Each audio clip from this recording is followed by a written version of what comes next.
Good morning to the people in the room and good anything to the people online. This is Thursday morning in Shenzhen, and this is IETF 125, and this is a joint session between BMWG and IPPM. If you were planning to attend something else, you may stay on here and learn something new, or you should find your session.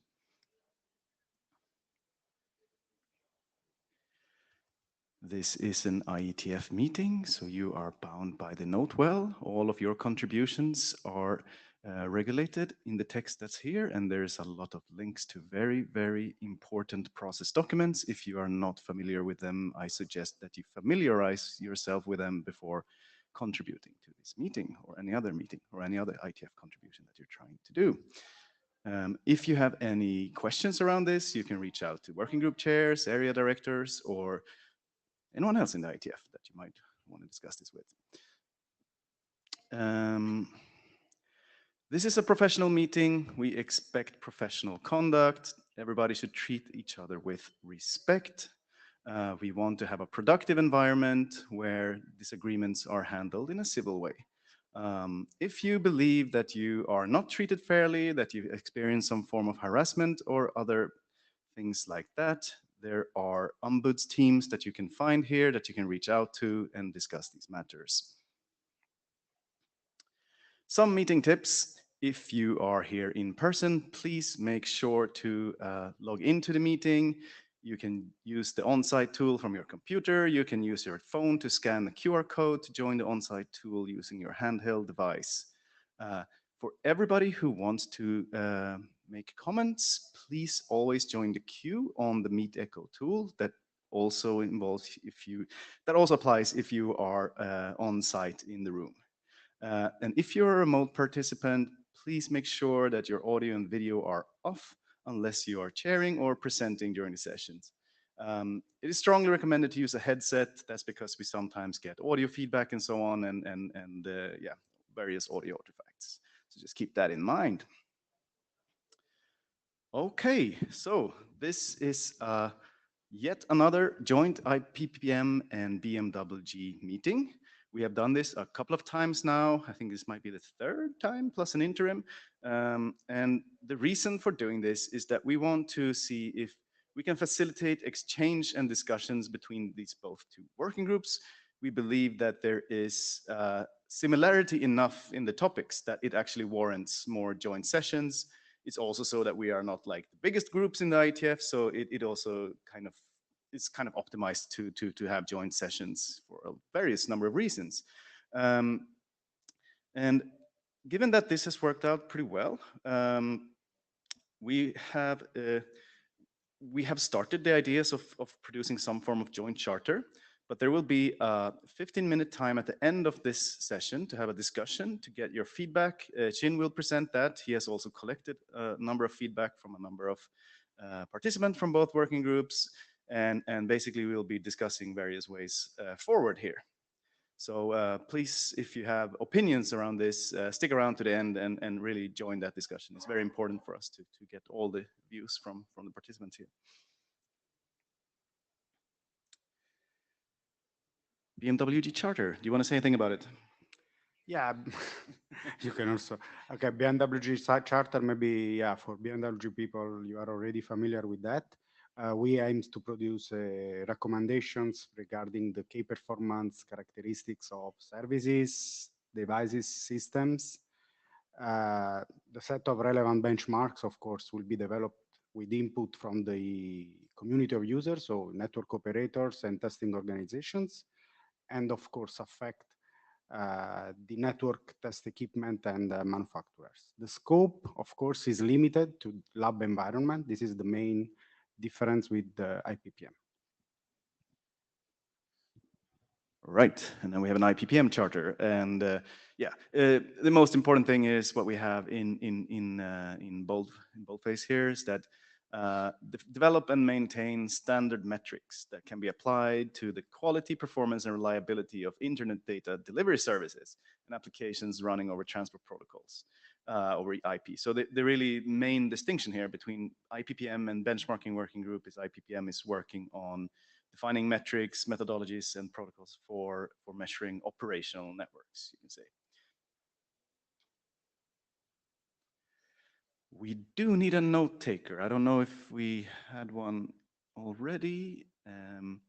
If anybody wants to contribute to this effort by helping out taking notes, that would be tremendously useful. The most important thing with taking notes is to capture action points. You don't need to transcribe. We have really good tools for transcribing sessions, but it's really nice to have somebody just, picking up the most important points that are made. Oh, Stuart, thank you very much. That's greatly appreciated.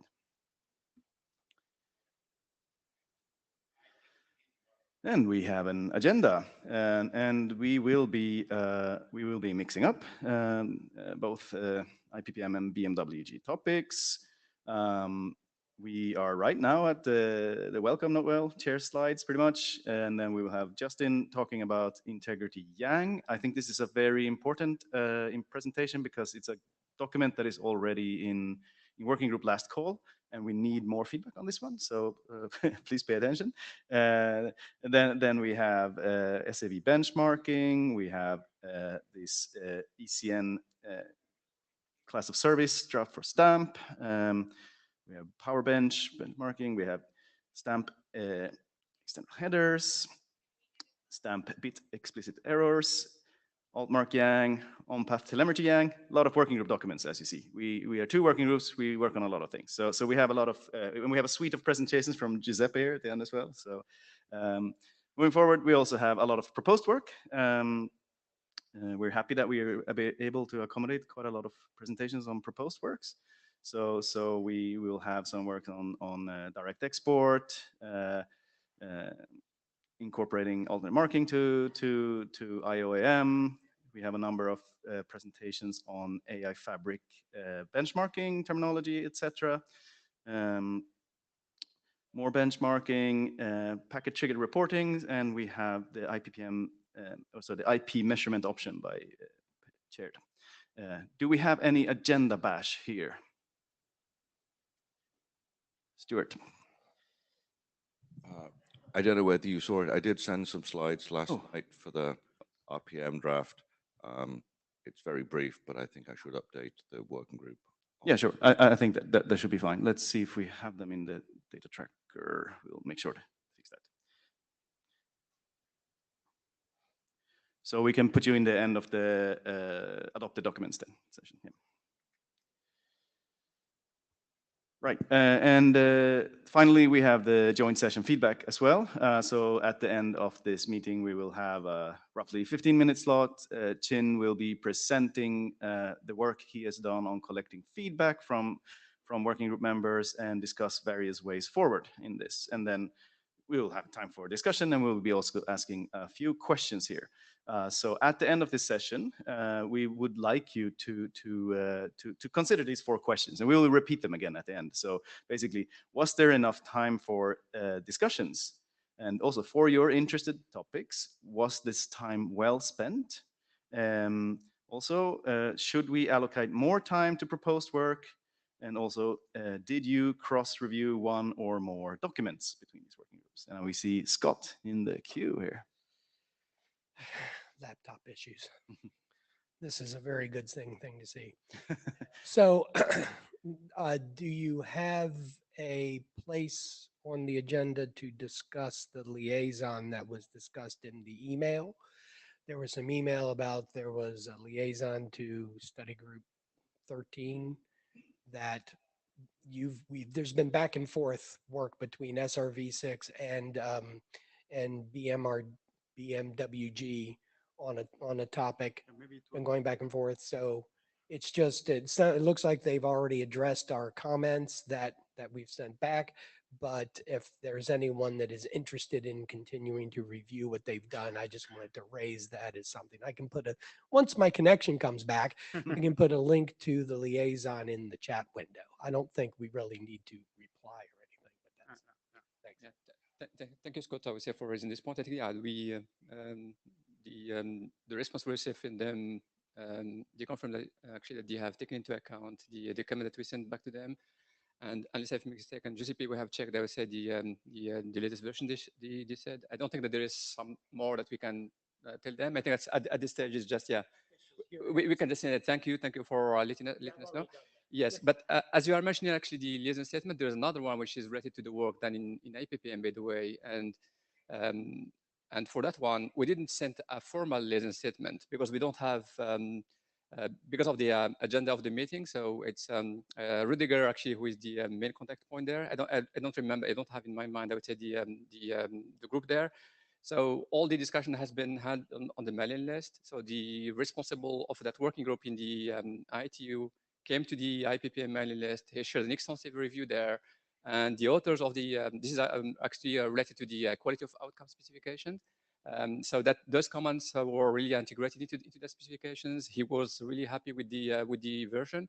And this is the way I would really like to encourage the liaisons, is not just, I would say, send in dry and I would say text there, but just come and have the discussion and take comments into account.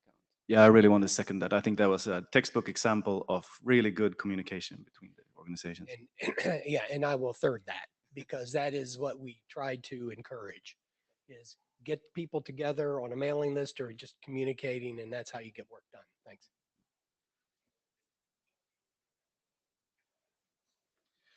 All right, and then one more thing here.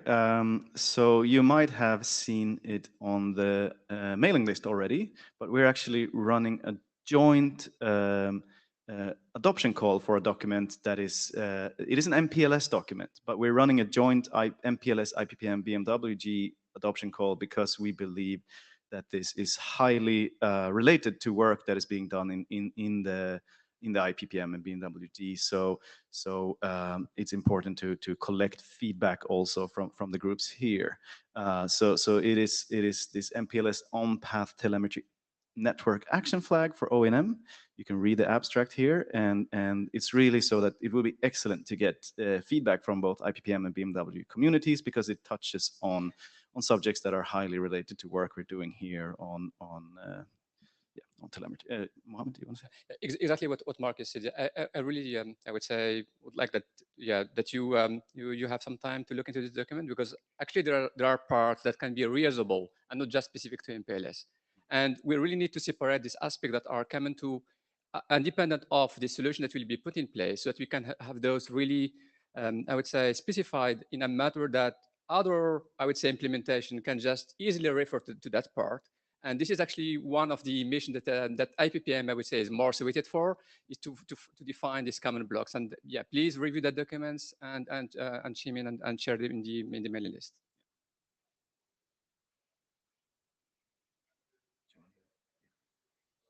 Yeah, in terms of updates for BMWG document, since last IETF, we have the ML search still in the RFC editor queue, but everything should be fine.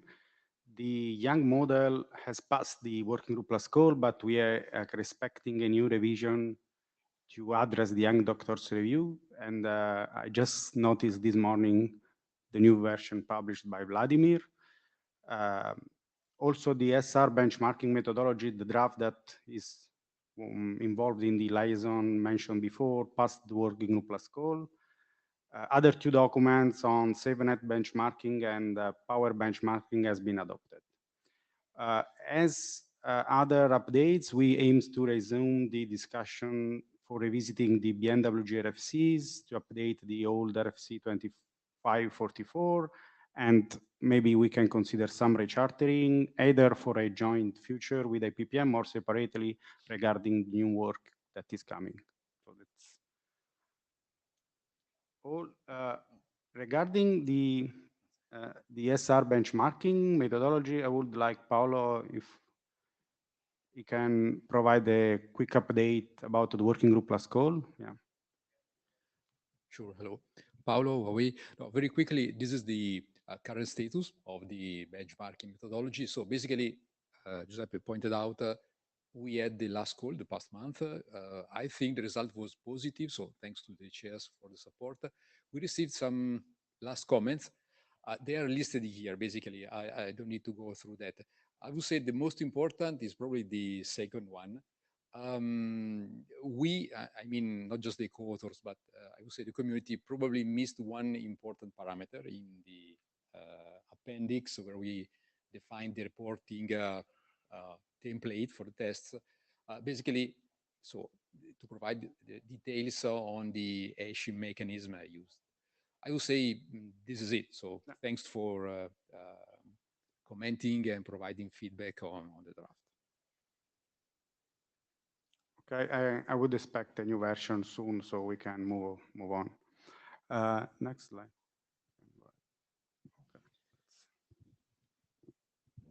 All right, so a few IPPM document updates since last meeting as well. So the draft IPPM asymmetrical packets have received a number of ISG comments, good comments, and very swift handling of the authors. So they have been addressed in recent version. Quality of outcome has been receiving reviews from TSV Art, Art Sector, GenArt, etc. Authors are currently working on addressing these comments. And as Med discussed as well, there has been some liaison interactions as well that have been very useful. The Integrity Yang is during a currently running working group last call. We need more feedback from both working groups because we really want to be able to progress this document together with the IOM data integrity, which has been progressed from the working group already, and because they are very tightly related documents. So there will be a presentation here by Justin, and yeah, we really urge more feedback on this.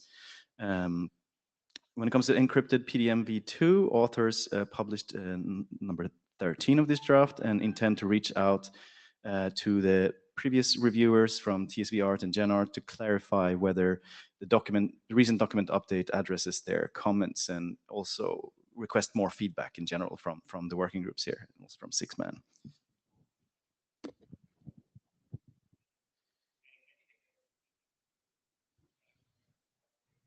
Yeah, here are the resources. Yeah, Med. Just on the previous one. I don't know if there's any of the authors of the two-step specification here in the room. Just I would like to hear some because I'm waiting for a revised version for almost 6 months. So just to let us know what is the plan with that specification.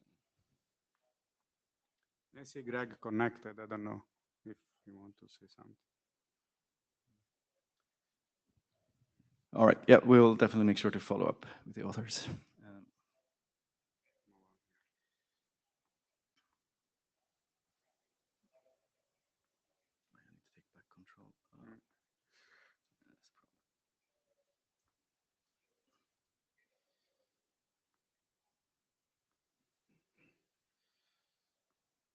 All right, and let's go to Integrity Yang.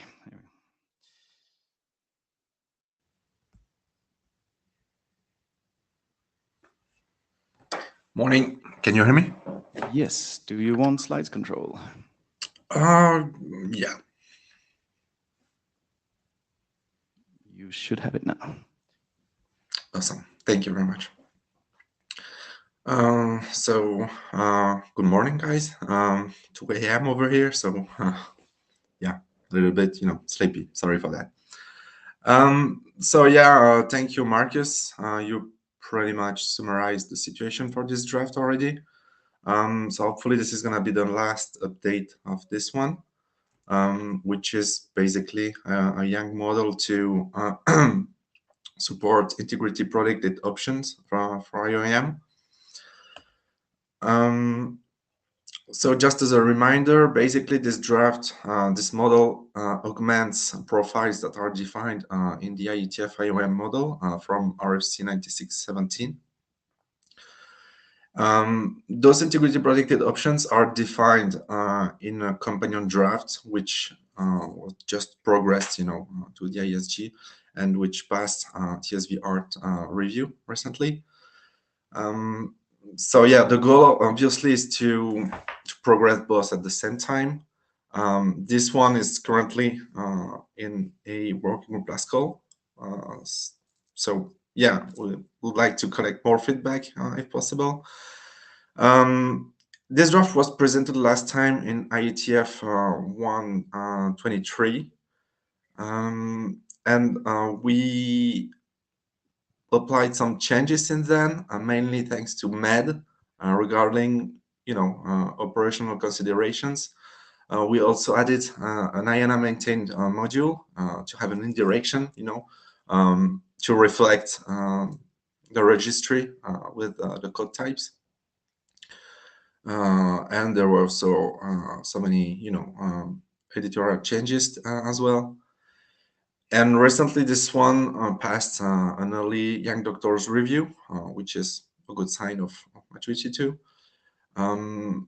So yeah, we just want to collect more feedback and hopefully make it progress too.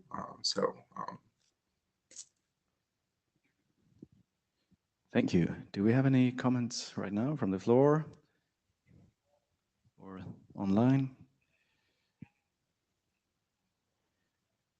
If not, thank you very much for this work. The working group last call is going on until tomorrow.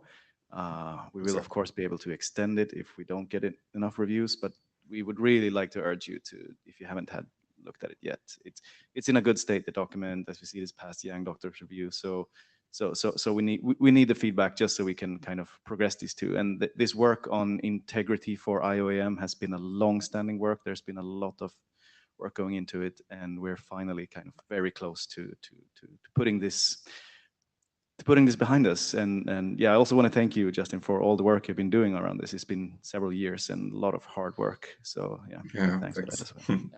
Exactly, I would second what Marcus has said about the I would say the work from Justin, but also about that this is just the last mile, so that we push, I would say, the pieces to the pipe there. Just for the information, we have the other document, which is the base one, which is, I would say, this one is trying to complement. Is currently waiting for the ISG review, and I have scheduled it by the end of April, so that we are waiting for this one, so that we can have them both as a cluster to ease reviews and all of those. So I would really appreciate if the working MPI can have some more eyes on this document. It is stable, as mentioned by Justin, by the review, for example, by young doctors and so on. But having more eyes is really helpful. Yeah, thanks, Matt.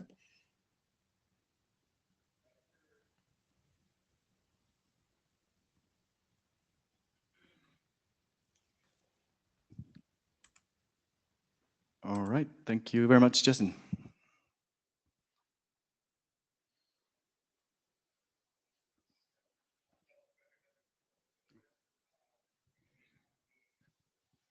Yeah. One second. I'll give you there. You can check the mic.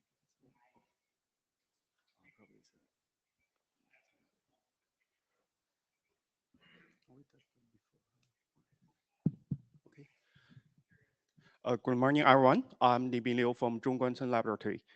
Today, on behalf of my co-authors, I will introduce the updates on the benchmarking methodology for intra-domain and inter-domain source address validation. So let's first overview the document.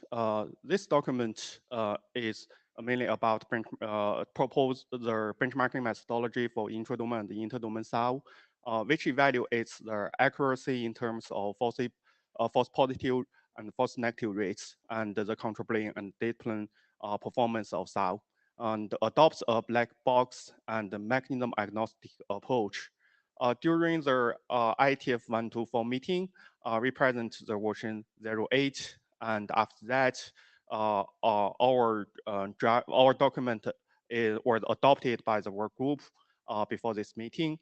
And based on the comments we received, we revised the document and uploaded the work group 01. Today, I will present this version.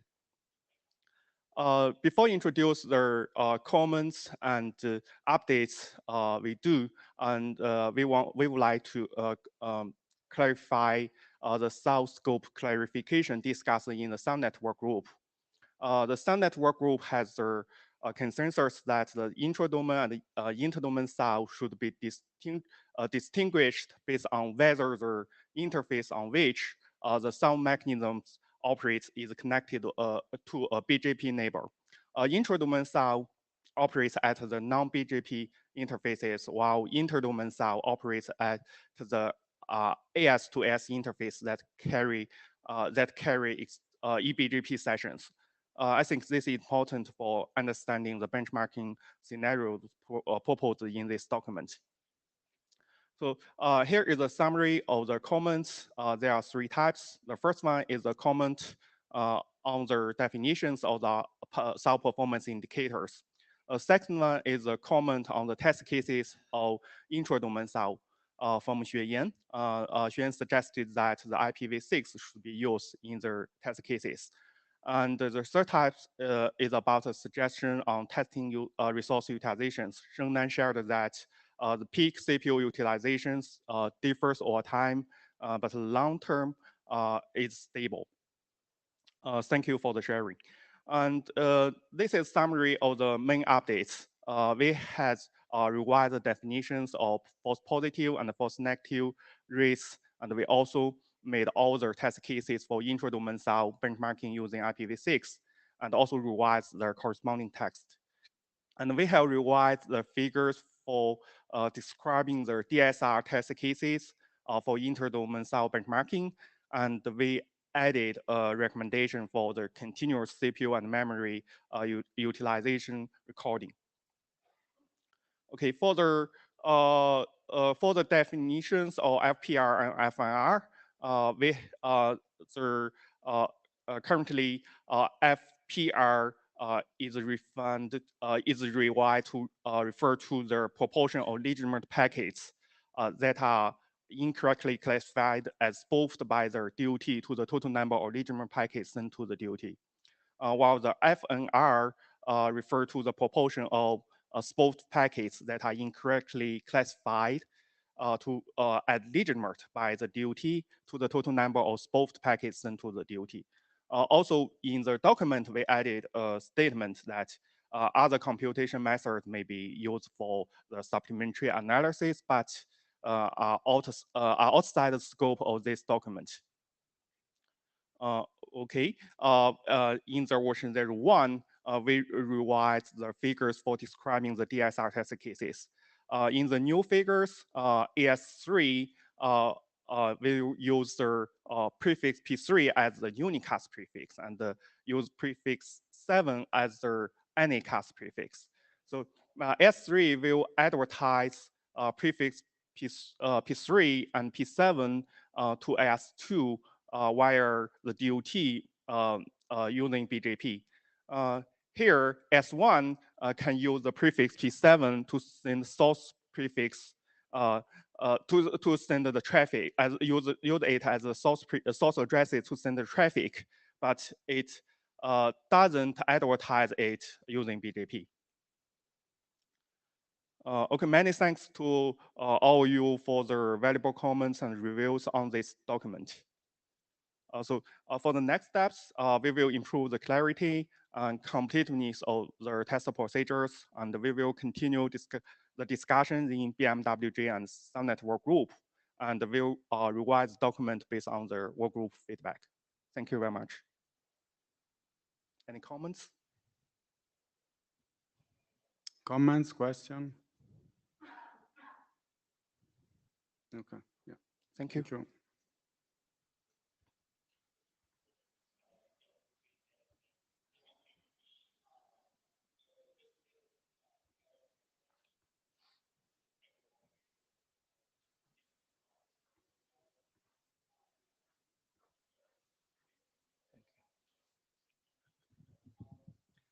Hello, everyone. I'm Xiaomi from ZTE.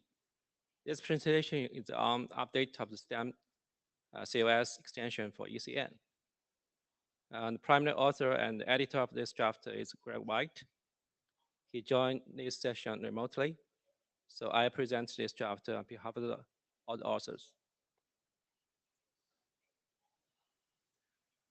This draft defines the STEM extension TOV to enable bidirectional monitoring of ECN traversal. It can be used to detect ECN field manipulation in each direction. And it can be also used to perform differential measurement of path latency based on ECN value. Existing class of service TOV enables bidirectional DSCP monitoring, but only reliable enables downstream ECN monitoring. So this draft is needed. There were two individual drafts were proposed in the IETF 122 timeframe. And with the discussion among the mailing list, the two individual drafts are merged. In the IETF 124 timeframe, the merged individual drafts was adopted by the IPPM working group.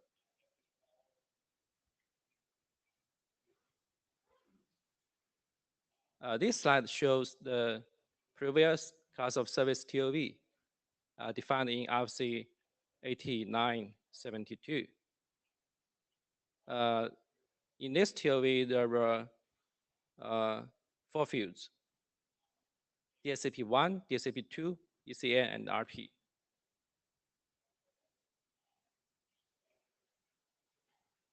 This is the format of the a new class of service TOV defined in this draft. There are 2 newly added fields in this TOV, EC1 and RPE.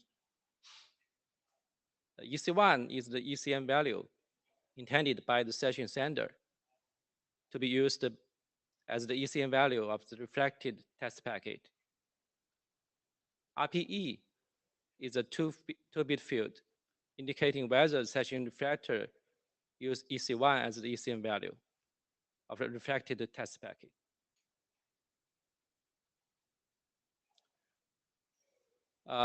This is the detailed definition for RPD and RPE fields.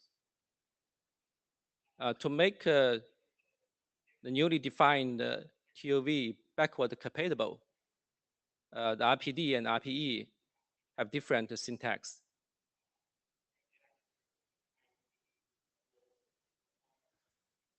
During the adoption call for this draft, there are alternative proposal. A new TOV, COS V2 was proposed. This slide shows the formats of the newly proposed alternative TOV. In this newly proposed TOV, there are DSCP ABCD and EC ABCD. And DSCP A and ECA indicate intended forward DSCP plus ECN values set by the session sender. DSCP B and ECB indicate received forward DSCP plus ECN values. DSCP C and ECC indicate intended reverse DSCP plus ECN values. And the DSCP D and ECD indicate applied reverse DSCP plus ECN values. So that's the new proposal. There are some pros and cons of the newly proposed COS V2 TOV. Pros, first one is self-contained measurement record. Session sender does not need to maintain outbound information. An on-path observer can understand the exchange. Second one, when DSCP or ECN request from session sender is not followed, session reflector can indicate exactly which return value is used, as opposed to just a flag in the current draft. Third one is better alignment with IP header field ordering. cons. First one is not backward compatible with original COS TOV defined in RFC 8972. Sending sender would either need state to know which type to use, or send both TOV and define session refactor behavior upon receiving two TOVs. Session refactor might need to support both TOVs. And second one, there's no reserved bits for future extension of this TOV. Third one, it consumes another TOV type because it's a newly defined TOV. So next steps, working group needs to decide whether to switch to COSV2, newly proposed TOV. And there's already an implementation of the current definition in GitHub. There may be interop testing at IETF 126 hackathon. So that's it. Thank you. Any comments?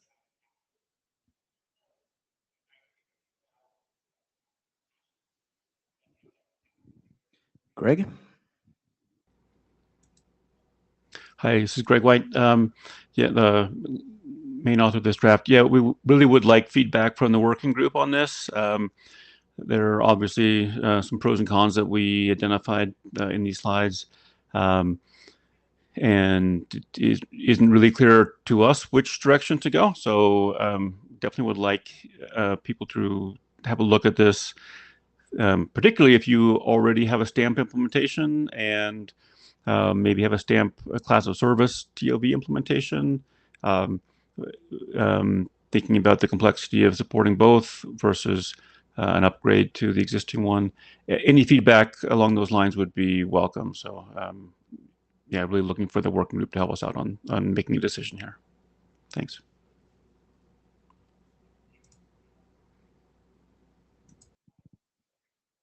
Yeah, thank you, Greg. Yeah, that would be really, really useful feedback, especially if you have implementations, you have experience of this particular, the original TLV would be great. It would be good to understand things like not having spare bits as extension points if that's a problem, or if this would be something okay, if you're concerned by backwards compatibility.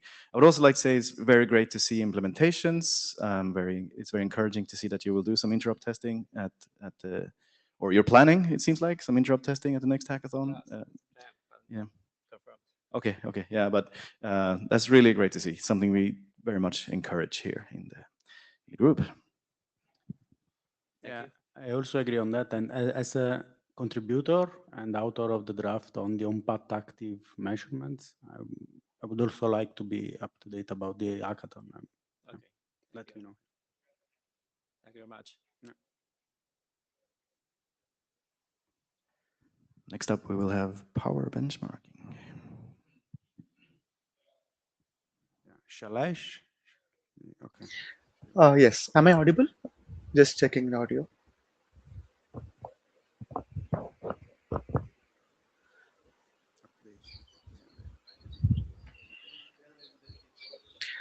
I'm audible, right? Can somebody Yeah. confirm? Yeah, okay. Do you want slides control? Yes.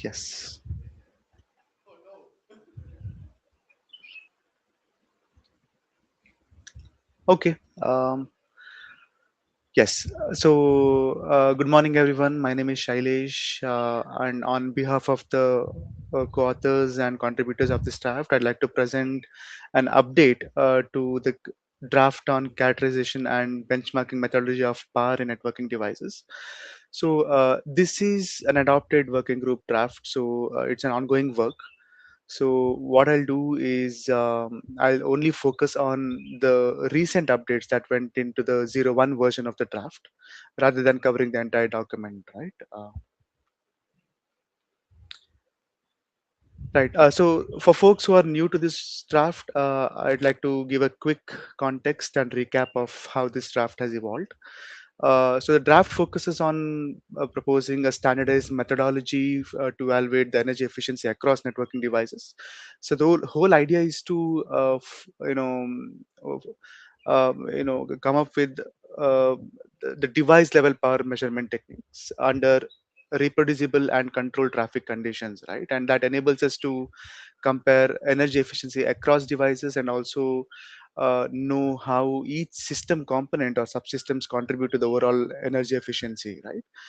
And yeah, as I said, this was adopted by the benchmarking methodology working group, and it has been presented since IETF 119 meeting and has evolved based on the working group feedback. So the first update focuses on the measurement, stability, and reporting, right?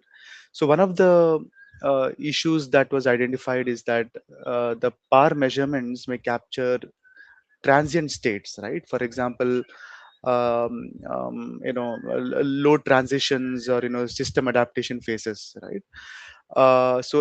Because of these transient states, there can be inconsistency in the results, right? And those results can be incomparable across systems, right? And that is why this draft mandates that the power measurement should also, power measurements should be taken after the system has reached a stable operating state, right? And as part of it, the draft also mandates that the following intervals need to be reported, right? The first one is the stabilization interval, which is the time taken to reach that stable operating state. And the second is the averaging interval, which is the interval during which the power measurement is actually reported, measured, right? So, so the whole goal is to improve reproducibility and comparability across test environments, and the measurement of these intervals will ensure that there's transparency in the way the power is measured, right? So the second update is on the idle and idle plus operational conditions, right? So in some systems, there might be ambiguity in how the idle and idle plus states are interpreted across implementations, right? For example, there can be the control plane activities that are running or background system processes that are running, even when there are no user traffic, right? So that might again lead into inconsistency in the results across systems. So the draft acknowledges that now, and it also mandates that the operational conditions must also be explicitly reported, right? So the intent is not to constrain the way devices operate here, but just to ensure that the conditions under which measurements are taken are clearly documented, right? And so that we don't compare apples to oranges, right? And it avoids ambiguity and ensures consistent interpretation of the results. So third update that went in is a set of updates. So firstly, it adds an additional objective called the self-referential benchmarking, which is basically evaluating a system relative to itself under different operational conditions instead of comparing it other systems, right? And it also adds a throughput clarification and introduces an overall throughput alongside the weighted throughput, which facilitates the energy efficiency ratio calculation. And finally, we have also added the imix traffic, which is widely used in practice, right? So once again, the goal here is to better align with the realistic workloads and deployment scenarios. So apart from the major updates, there are some minor editorial improvements that happen. Basically, some of the terminology consistency across the document, and BCP 14 keyword consistency across the document, right? And some other minor clarity refinements. And one more minor update is that I have joined the work starting this revision of the draft. Okay, as the next steps, I would request the working group to review the updates that went into this version of the draft. And I also want to take this opportunity to check with the audience if we have any specific volunteers who can review the draft and provide comments on the mailing list. And I mean, depending on the level of consensus, I also wanted to check with the chairs to assess the readiness for the working group last call. Right. So that's all from my side. Thank you.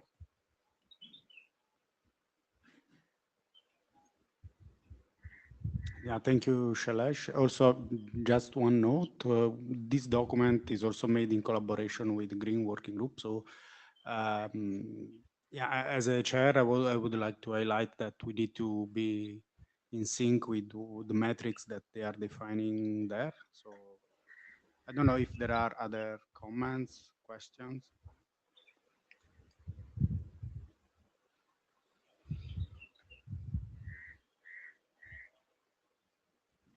Yeah, yeah. If not, we can move on. Thank you, Shailesh. Thank you. Thank you.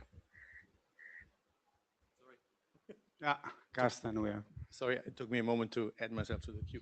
Yeah, I think this is excellent work. I'm willing to review it. I'm just not sure if it's a little bit too early to ask for a working group last call, or if it's just or to get prepared even for working group last call. But I mean, nevertheless, it doesn't hurt asking, right?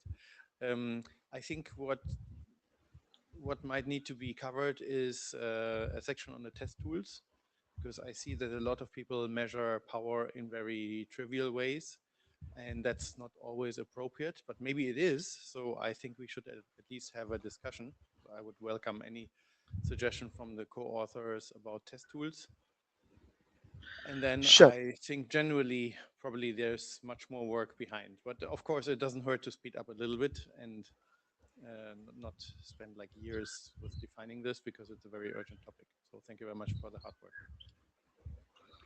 Sure. Thank Thank you, you. Karsten. Yeah, regarding working group plus call, of course, it's maybe too early. Yeah, indeed. That's why I mentioned to be in sync up with the green working group before we are going. And in the end, it was just adopted, so it's too early for the last call. Of course. Sure.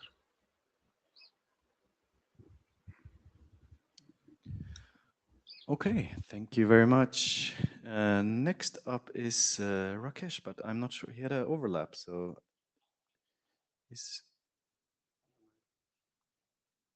we could also shuffle around the agenda a little bit if actually if Rakesh is not here now and he wants to join later, I would actually suggest that Stuart does his brief update on the responsiveness, if that's okay for you, Stuart.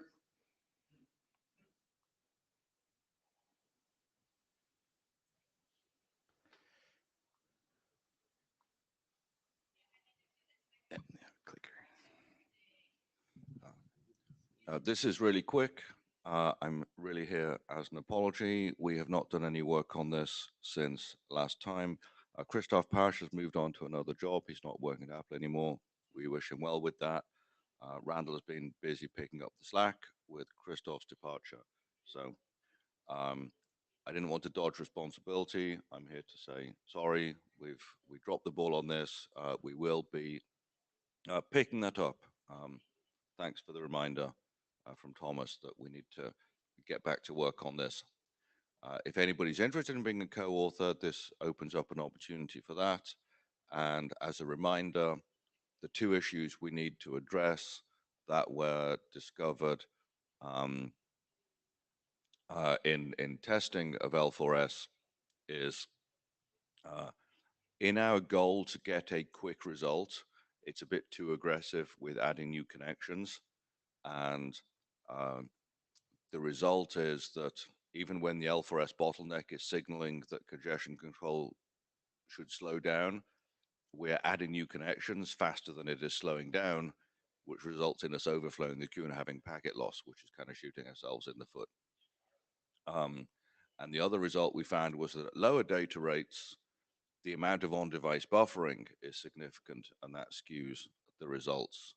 So those are the things we need to work on, both in code and in the document, because of course we don't want to document things we have not implemented and tested. And these issues were discovered as a result of testing the running code.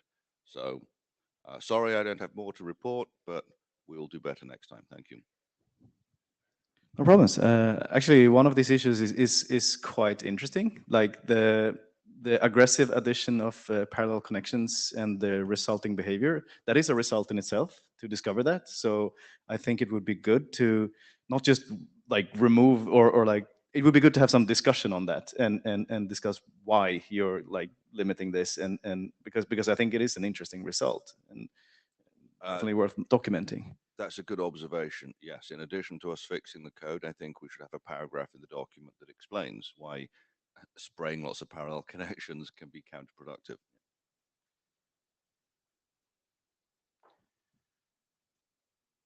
Thank you. And if we still don't have Rakesh in the room here, we move on in the agenda. Yeah. We'll have Giuseppe's show with a number of documents.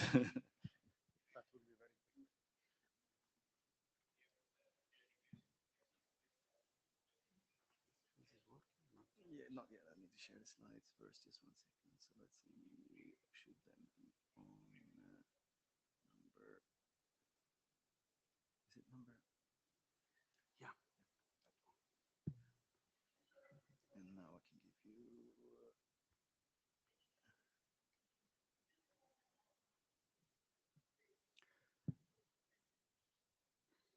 Yeah, good morning, everyone. This is a quick update about this family of drafts about the alternate marking and on-path telemetry.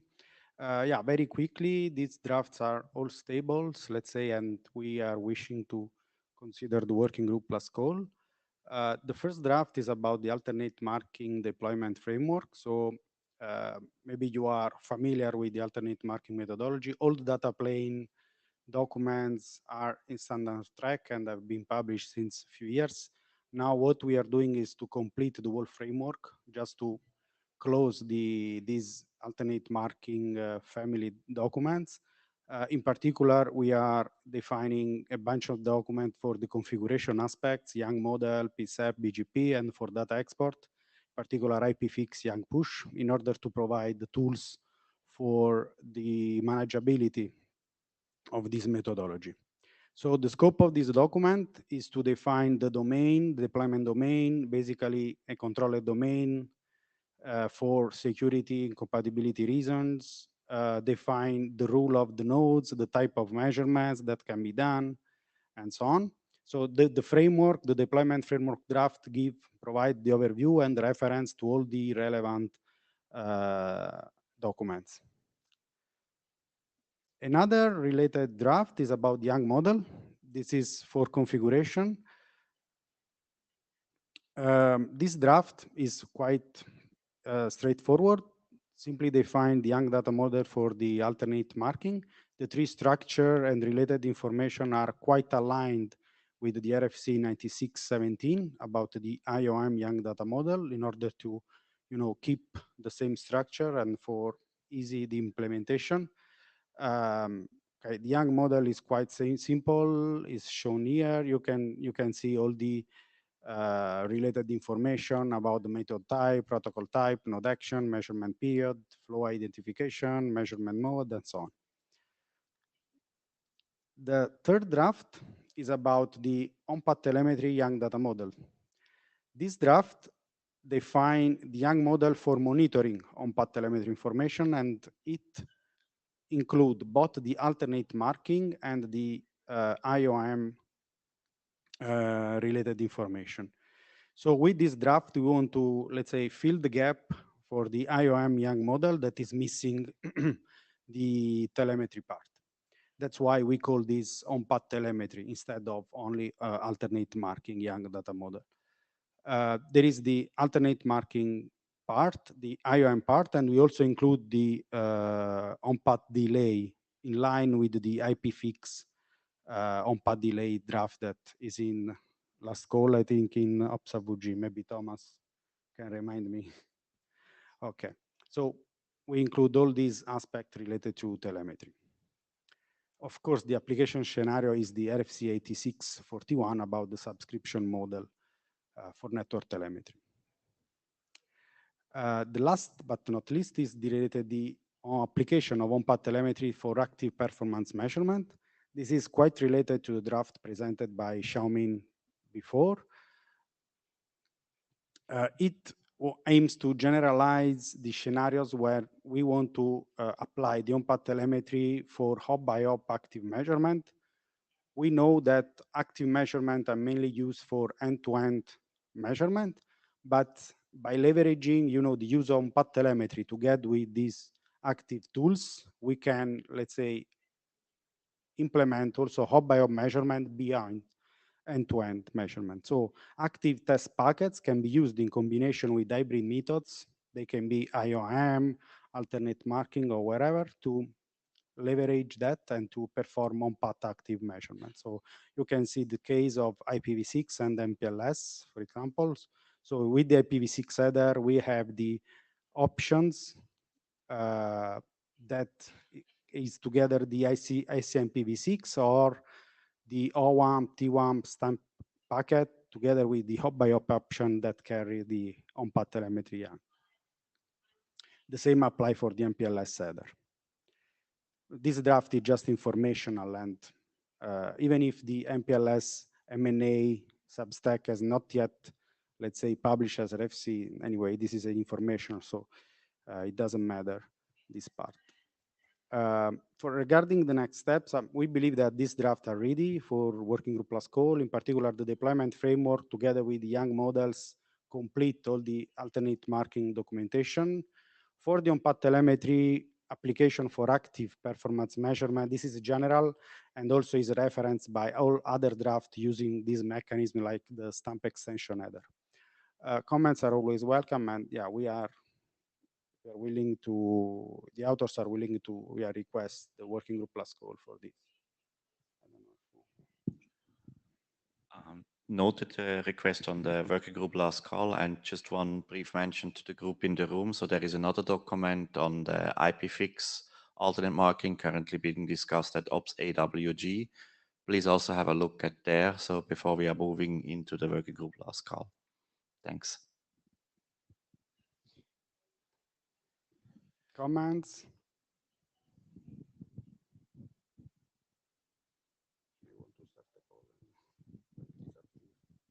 Yeah, we could run a little poll just to see how, I think we're going to start checking how many people have read any or all of these documents. So just use the show of hands tool.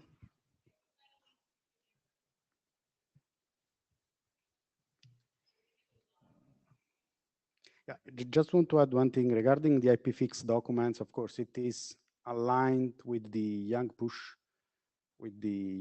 document here. So the parameters are the same. We are just discussing now with Benoit how to have a full alignment.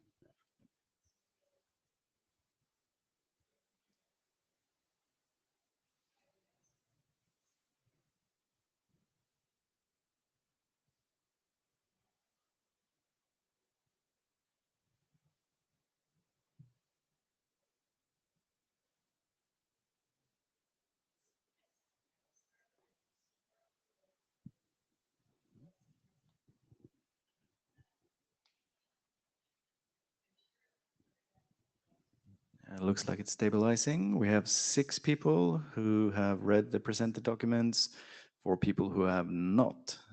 So we do have some potentials for input here. That's very good. So if you have read these documents and you have opinions on them, it's really useful to provide your feedback. And if you haven't read it and you're interested in it, please do so now. This is this is a set of documents that that would be good to also kind of progress jointly as we move forward.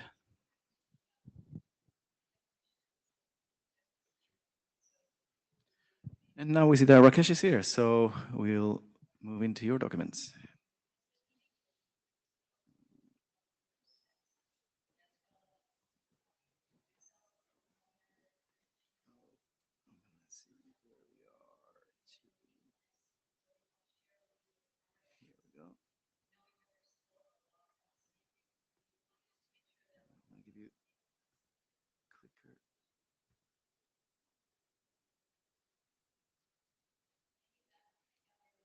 Good morning, everyone.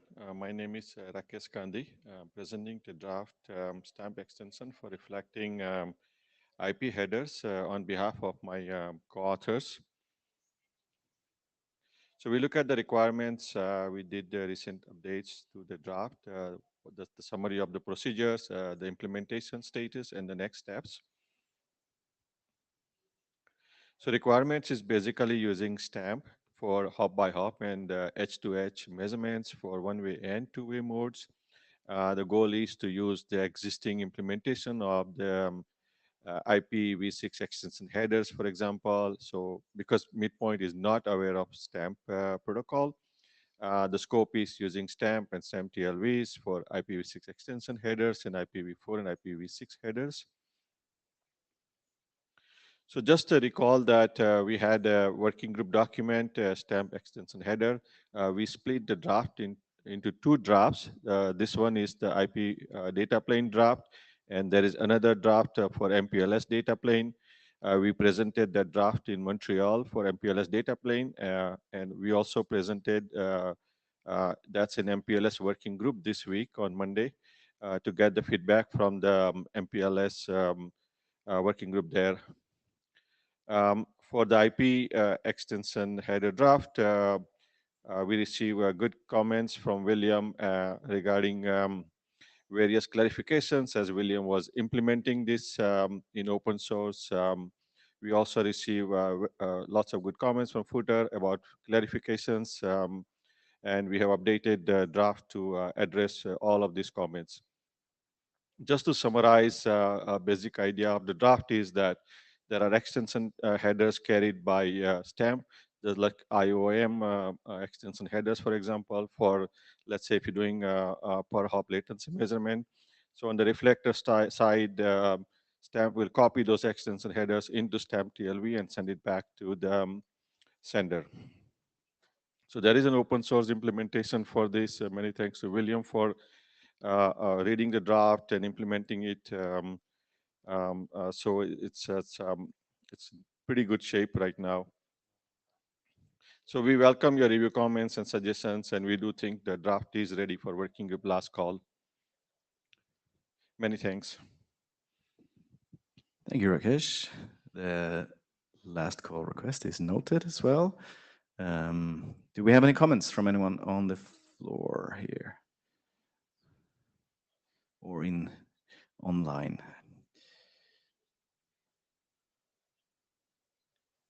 If not, should we run a similar poll here and see the level of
All right, I think it's starting to stabilize.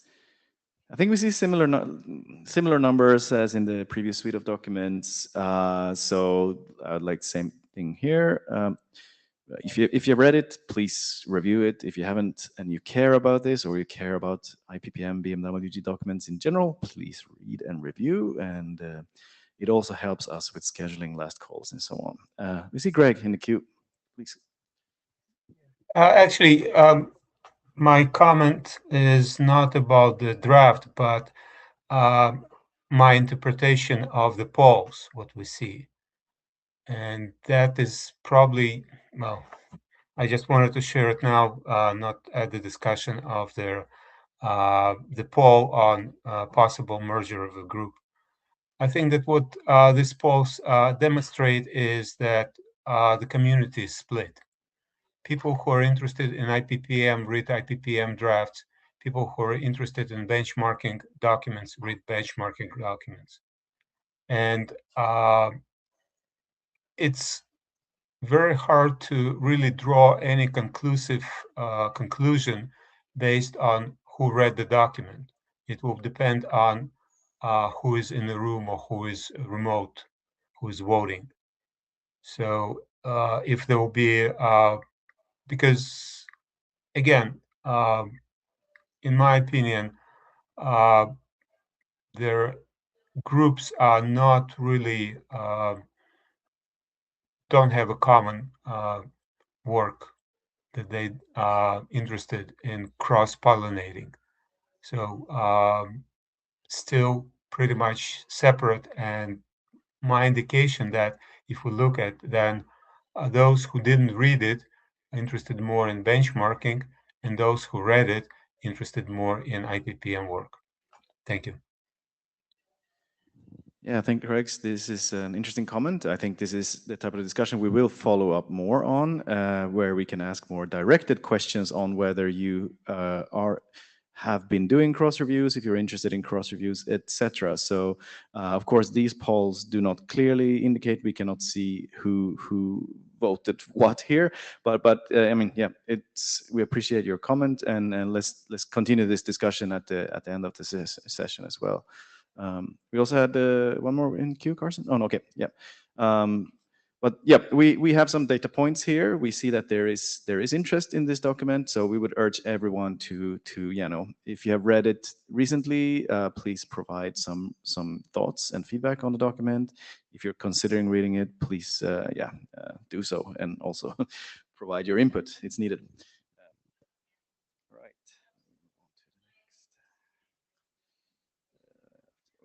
Go the whole process of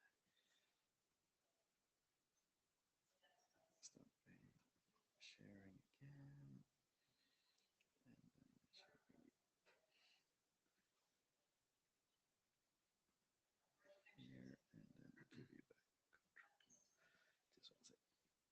Good morning, everyone.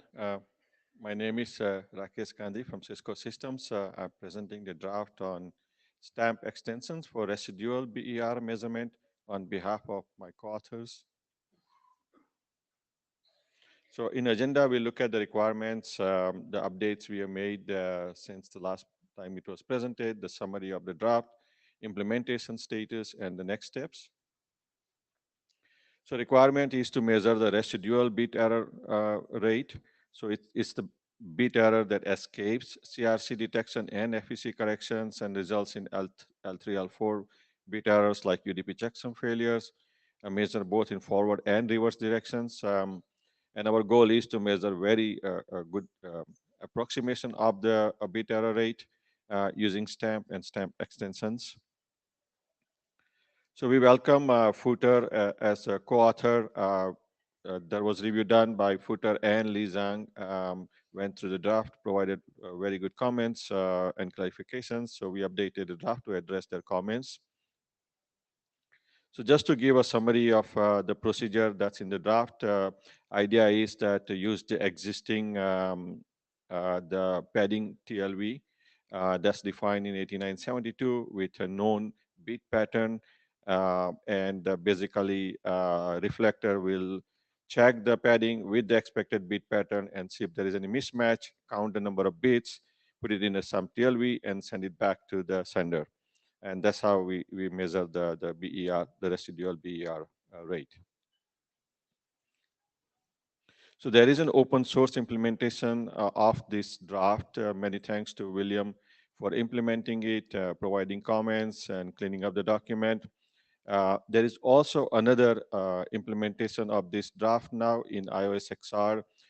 We are shipping this feature, and it will be deployed. Unfortunately, because this is still a still individual draft, we use private code points to ship the product.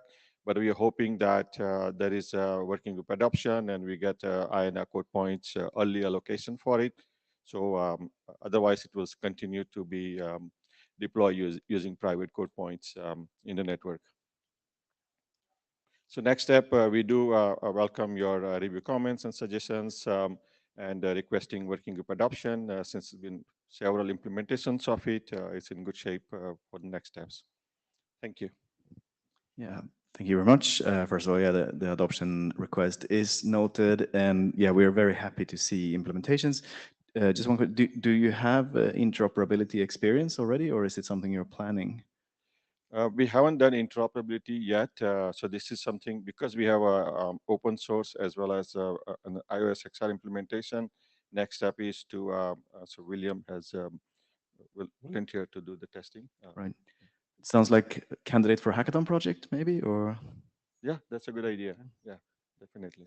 Excellent. And as always, a huge thanks to Will, who's providing so much support for stamp development with this open source implementation. Do we have anyone commenting else from the floor here?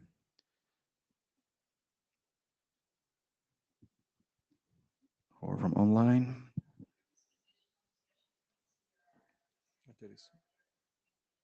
So thanks, yeah, very interesting. Carsten was wonderful.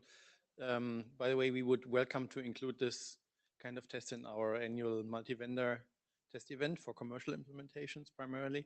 But of course, it's good to try it out in the hackathon too. For what kind of bit error rates is this practical, given the number of stamp packets typically exchanged on the connection? Is it practical more for access or also for the lower bit error rates expected in backbone links? So this is the approximation is good approximation is achieved by how big the packet size is in padding. We recommend for link MTU size. So you can go 9K packet for stamp with padding. And then also it's how many packets the sender or sender is able to send and receiver is able to process. Is it a CPU based or is it some other implementation that can do very fast? So it is for the so we have customers who will be looking at so they have a lease lines fibers and they experiencing the bit error on those lines, and so they will be using those for SLA purpose. So this is in the backbone of the network. Okay, thank you. And is there any differentiation in the reporting for bursts, loss or packet error bursts versus like infrequent bit errors happening? So that's really a good thing about the way it's done is that you know exactly how many bits were in errors, and the way it's defined, those are TLVs. So if you need additional statistics to see that how many consecutive bits were in error, just the way you mentioned burst, it can be added as well. So if there is an interest, we can extend and add another sub TLV where reflector can say there was a burst of I don't know, say 2,000 bits in a row. So if you are interested in that, we can talk, connect offline, and maybe do the extension needed. Okay, thank you. And last question, isn't it kind of a how do you say, a conflict that you hope that the bit errors will happen in the padding, but not in the packet header, because then the whole stamp packet would be deleted? Yeah, so there is a so the pattern is carried either as part of the stamp packet, or it can be a fixed, well-known pattern, or it can be a pattern that's configured on the reflector. So make sure that pattern itself doesn't have a bit error causing the miss calculations. But if the stamp itself, if has errors, for example, IP header is corrupted or some other, then that's the existing stamp behavior. So this draft doesn't really change the existing behavior of what happens. Maybe packet will be dropped, or so our focus is really to see what happens in the padding. Okay, thank you. Thanks. Thanks a lot, Rakesh. Thank you.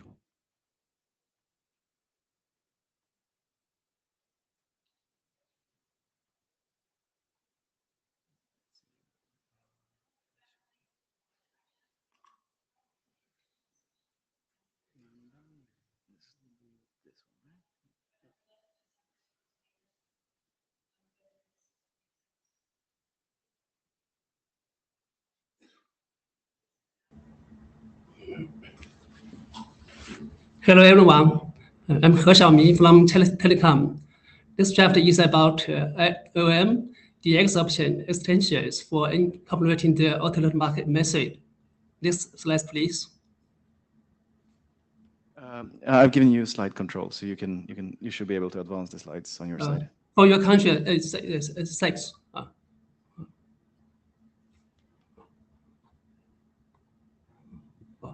Okay. Motivation and objectives. Firstly, both the IOM and the alternate market method on past hybrid measurement methods necessary to unify the encapsulation format to reduce complexity of the forward chips. Second ones, DX options RFC line 3 to 6 postcard mode have faced some problems in performance measurement, such as packet loss, including more precise overhead and bandwidth, accurate measurement results, and inconsistent measurement methodologies. So this chapter intends to augment IOM's abilities in performance measurement by incorporating the alternate market method. The proposed solutions extend the DX option by defining the most significant attributes of the reserve field, D, beta, and LB, and the measurement generate number field. Employing 32 bits for flow ID, which might be divided into two subfields. Load ID can assign it globally by the unified planning, and flow amount ID can be assigned locally. So it can be deployed in distributed way in case of centralized control unavailables.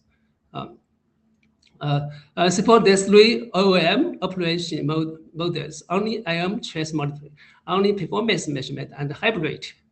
Benefits: 1, augment OM DX options capabilities in performance measurement.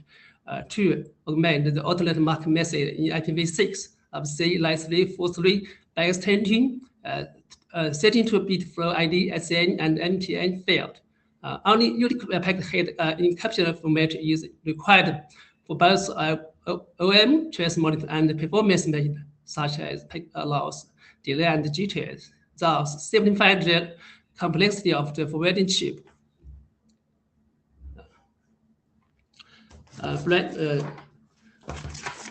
Considerations request a new IOM option types and use attention flag used to empty.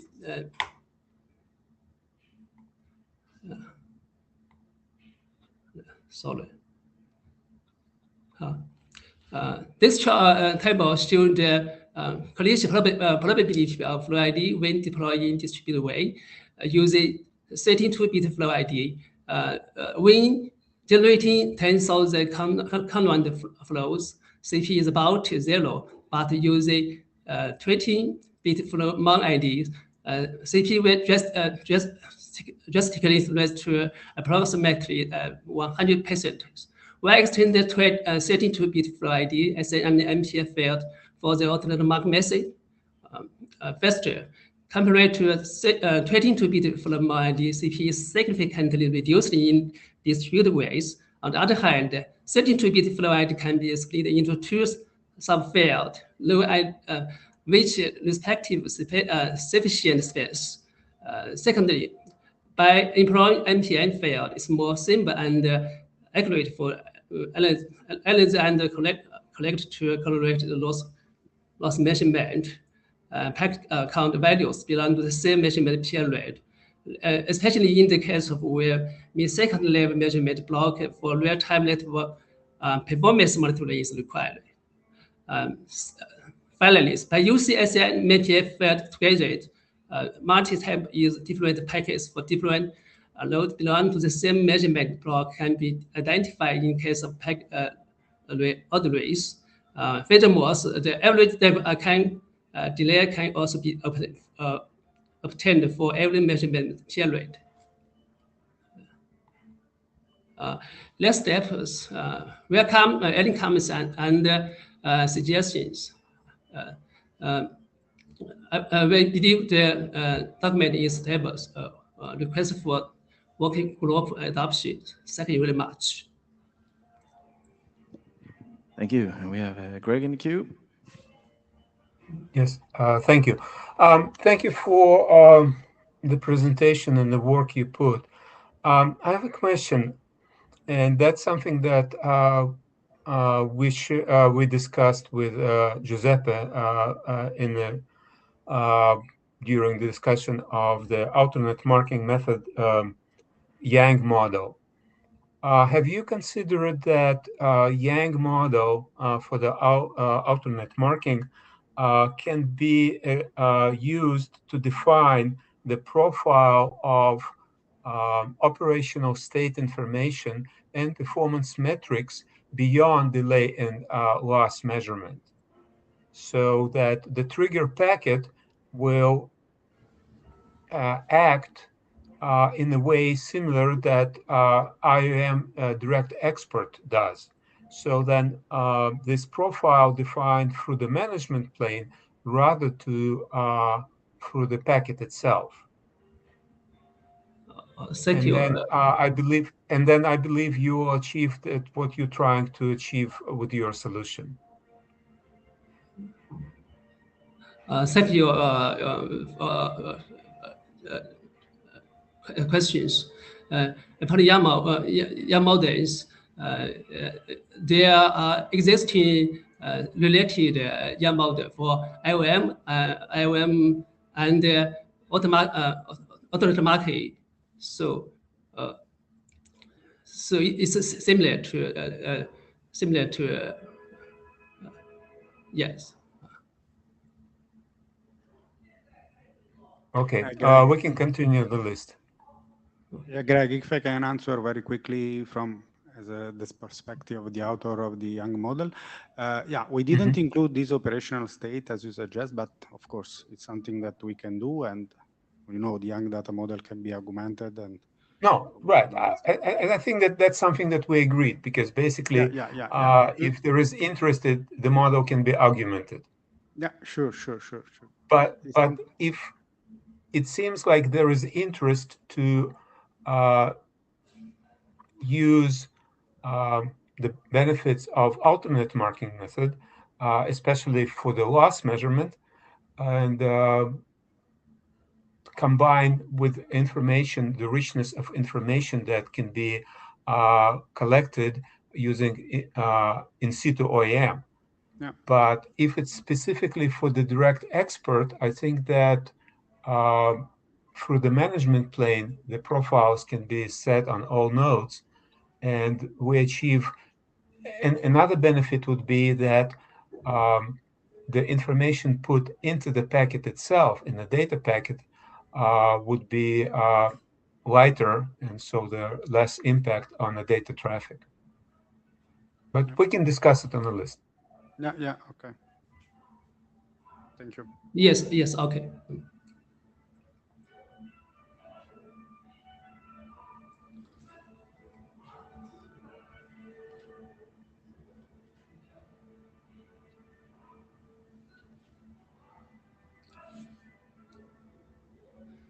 Okay, and the next draft is about IOM.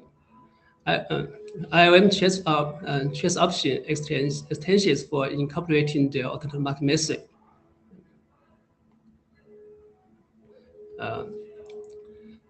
Motivation and objective similarly.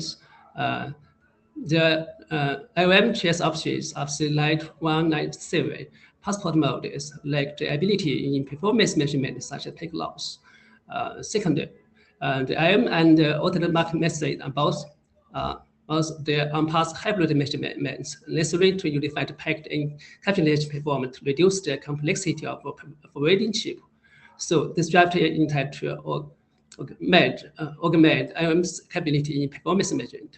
The proposal solution extended choice option by defining the most significant 5 bits of reserve field, DB, DLF, SM bit, and optional FID, SA, and MTS field. Employs 32 bit of ID, which can be divided into subfield, no ID and flow more ID. So may be deployed in distributed way in case of central control availables. Support the three IOM optional modes, only IOM choice monitoring, only performance measurement, and hybrid. Benefits: one, augment IOM stress options capability in performance measurement. Two, augment the alternate mark message in IPv6 of C line 343. Three, only unique packet head encapsulated format is used for both IOM trace monitoring and performance measurement. So we also request a new IOM options. Next steps, welcome any comments and suggestions. We request for working group adoptions. Thank you.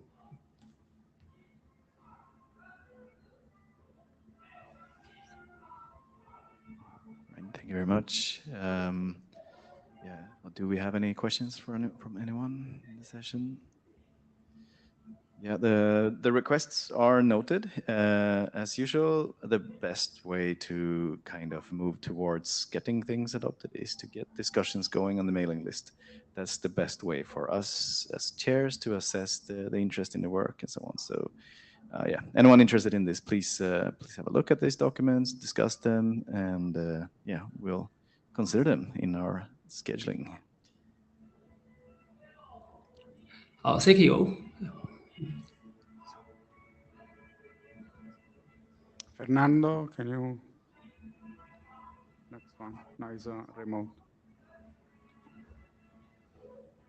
Hey, hello there. Can you hear me? Hi. Yeah.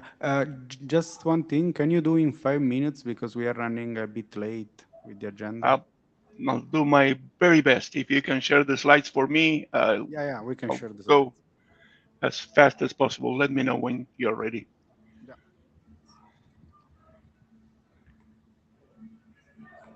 We can also provide you the control so you can switch the slides by yourself.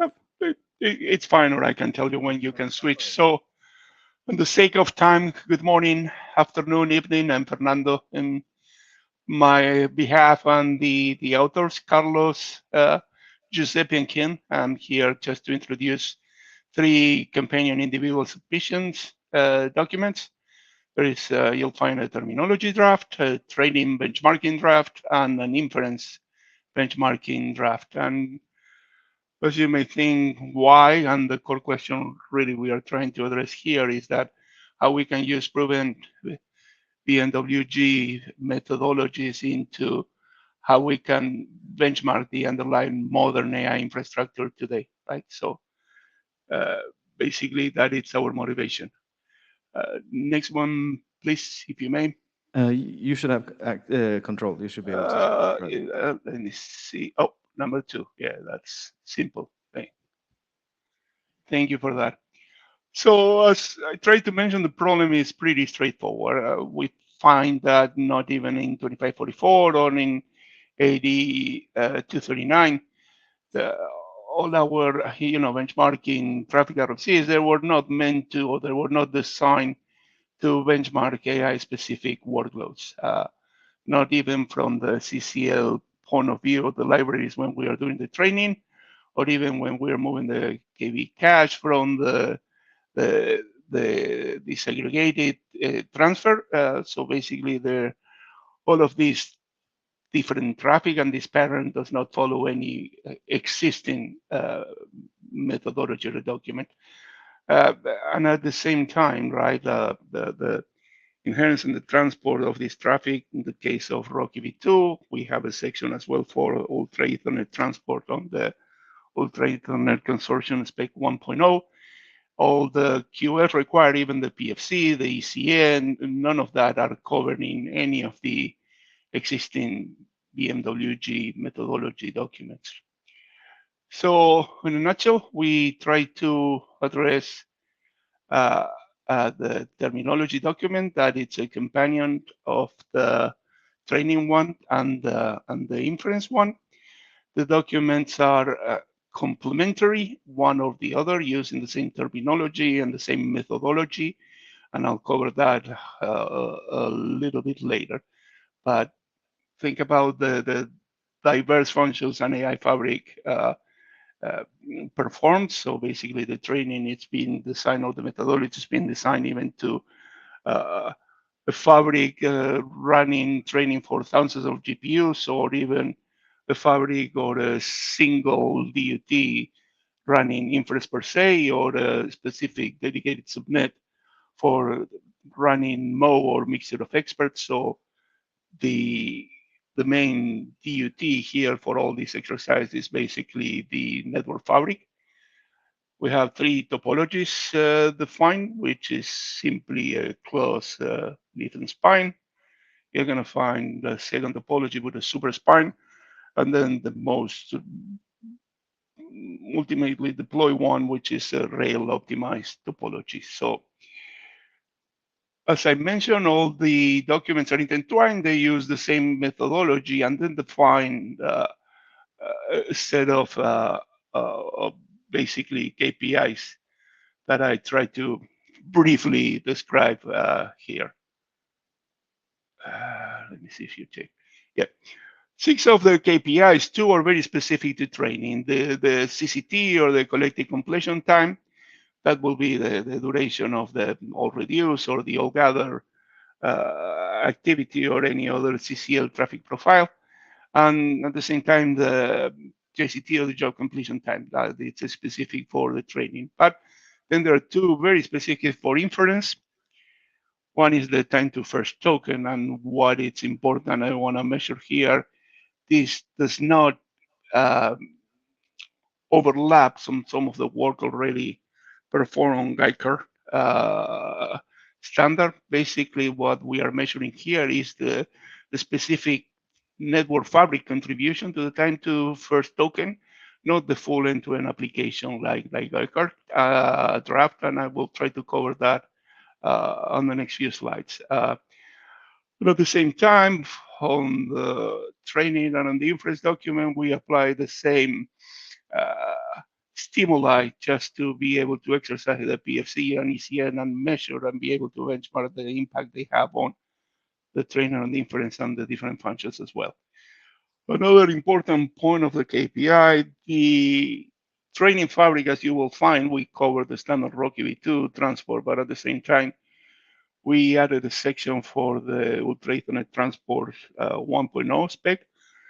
So you will be actually able to, if you use the methodology, compare if you can get Ultra Ethernet Transport capable hardware, you'll be able to compare on the same fabric the Rocky V2 transport versus all the different transport defined by the Ultra Ethernet Consortium for different classic types. So it's we try to make it as comprehensive and as complete as possible.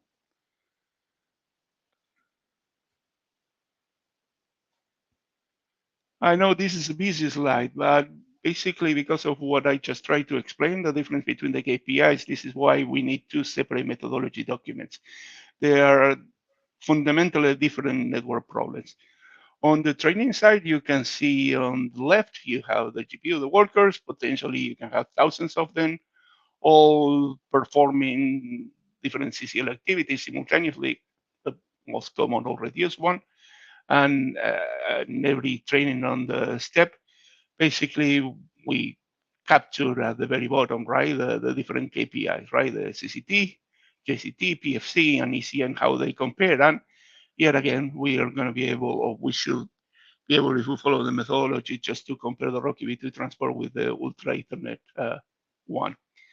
On the right, as you can see, the architecture is completely different. You have a disaggregated prefill pool, the process that from the move between the KV cache through RDMA between the prefill pool and the code pool, and the traffic pattern and the requirements, it's completely different. This is bursty and this is very latency sensitive, right? So at the same time, we define on the inference basically the 2 most common scenarios, right? Just the the distributed PD moving with the heavy cache, and at the same time the mode or the mixture of experts. So as you can see between the left and the right, different traffic shapes, different timing patterns, different requirements, different congestion behavior. So to separate the margin documents, we believe was uh, the right way to go, or the right infrastructure. So we're running a little bit low on time here. Yeah, So on time. But so what I wanted to say here is you're going to find there's the excellent work that Gateward put together, all of his inference benchmarking document, and the main idea, the main difference, he's mainly focused on layer 7 or the inference from the bot or HTTP performance, but we have common KPIs, for example, the time to first token. We define that. So the work is complementary. They don't overstep with each other. So there is a lot of work here for us just to even be able to work together in time to first token or some of those methodologies when we leave our draft, which is basically layer 2 to layer 4, all the application layer from the compute to the gateways and everything, it's been covered by him. So that's the main difference. But again, they're very complementary one another. Well, I do have a lot more, so the question is simple. Let me go to the last slide because I talk a little bit about the different KPIs, the difference between our work and Gateward's. But basically, our ask is to please, if you find this work useful, take a look at the documents, provide feedback to any of us or on the list. We already received some positive feedback from some members of the list.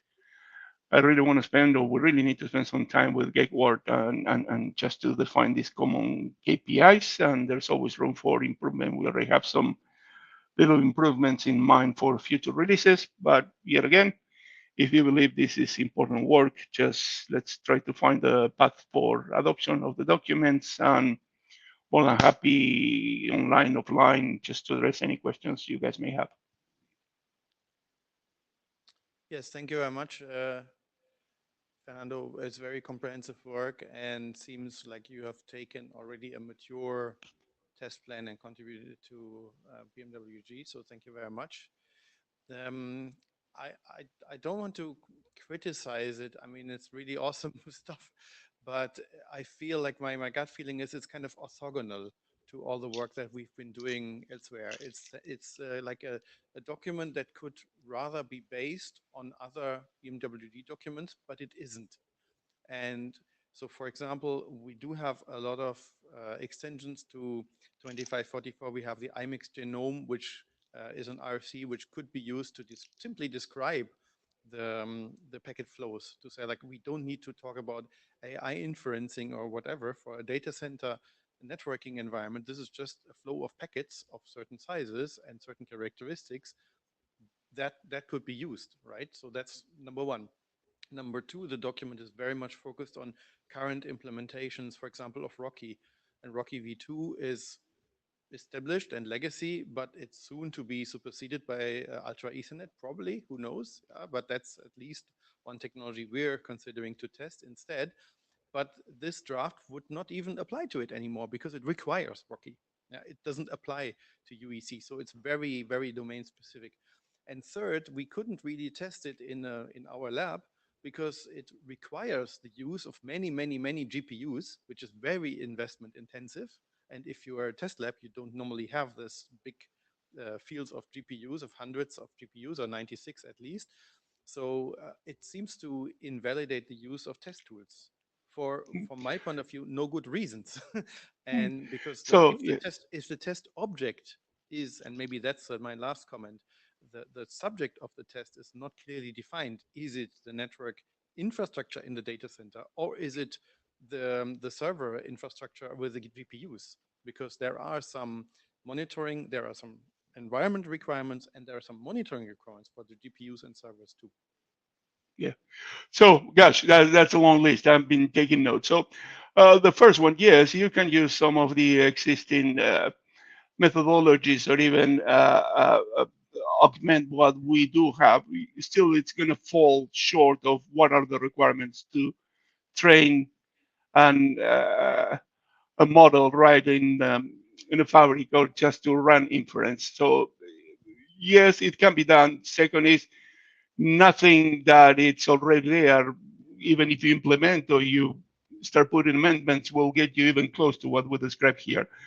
So if you can read the document, that'd be Just great. Because quickly yeah, to interject here, I think it's a very good discussion you're having right now, but we are extremely short on time. So I would urge you to take this discussion to the list and continue. I think it's very useful to have the discussion there, and I'm sorry to cut you short, but we are very tight on agenda time. it's good, right? And do that. Ultra Ethernet, it's been covered and it's on the document, right? So if Yeah, you maybe want to Fernando, if you summarize that can, on the list, yeah, you can send it to me. you can Yeah. just reply if you want. You can just reply on the list to Karsten and continue on the list. Sounds great. Thank you. Thank you.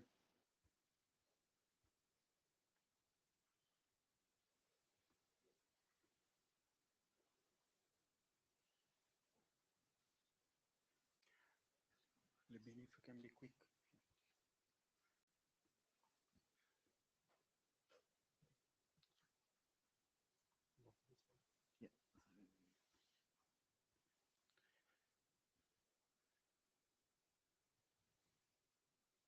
Oh, it's the wrong.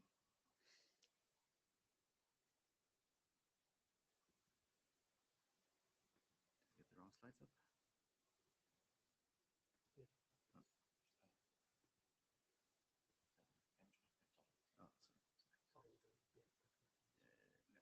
sorry.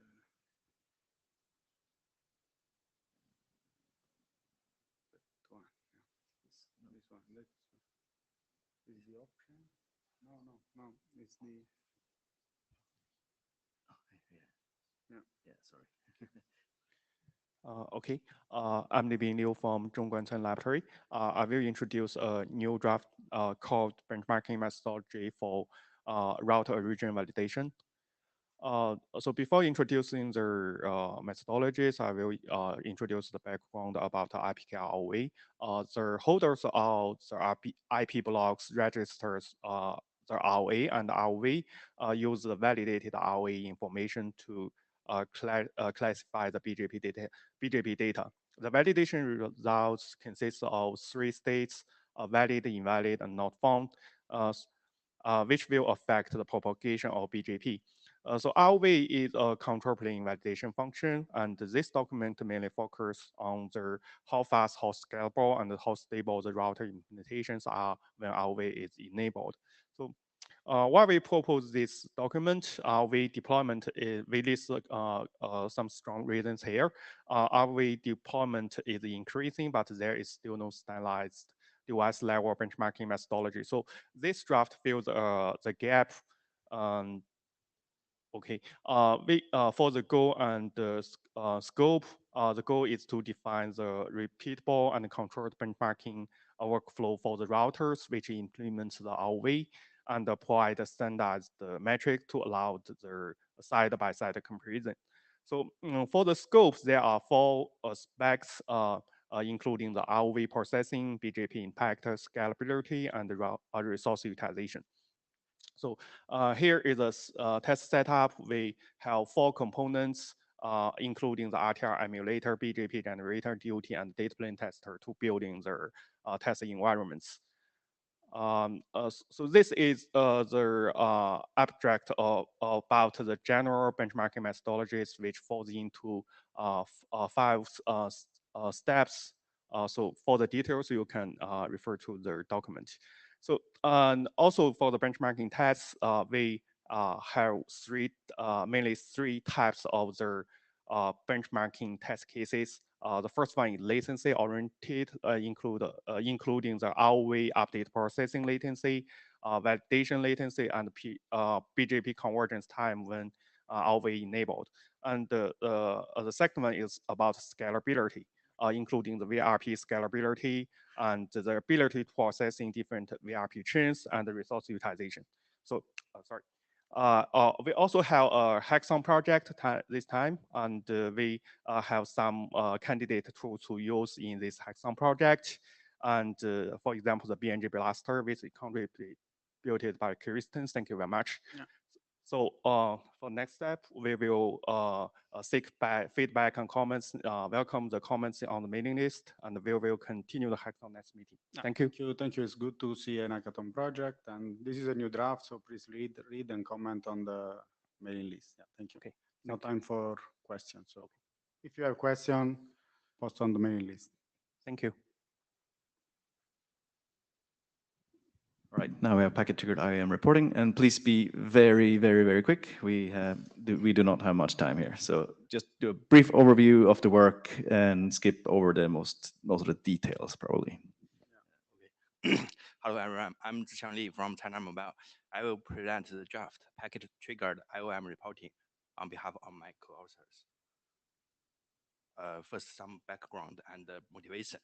IOM telemetry records operational data within user packets as they traverse a network path. As alternate marking means packet loss measurement relies on periodic color changes to delineate precise intervals.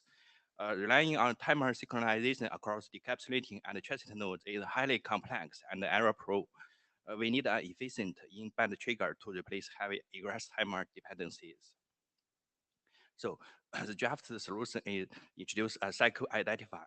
The identifier uses 2-bit cycle ID identifies the measurement interval, increments sequentially through values 0 to 3 multiplied by 4. Decapsulating node monitor cycle ID transition in arriving packets to instantly trigger statistic reporting. This completely eliminates the need to strict synchronize the interval timers on transit and decapsulating network nodes. This is some detail about the identifier.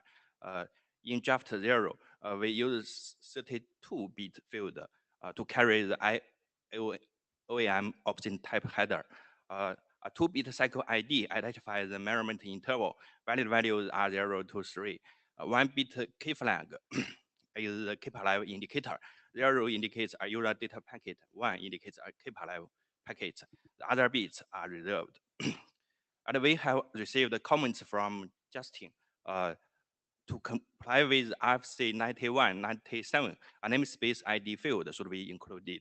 So the format will be updated in the next version. So if you can please wrap up in this is encapsulation and decapsulation procedure. I will jump. And what happens if there is no user traffic during an interval? The statement is installed and reports are delayed indefinitely. So if no data was set during the ending interval, the encapsulation node generates a keep alive packet, uses the key flag.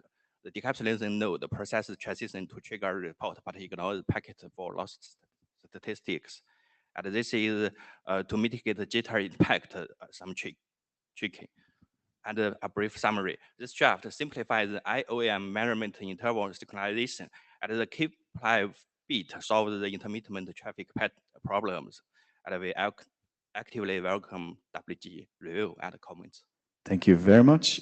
Please, if you're interested in this work, review it and comment on the mailing list, and we'll move on to the next presentation. Thank you so much. Sorry for rushing.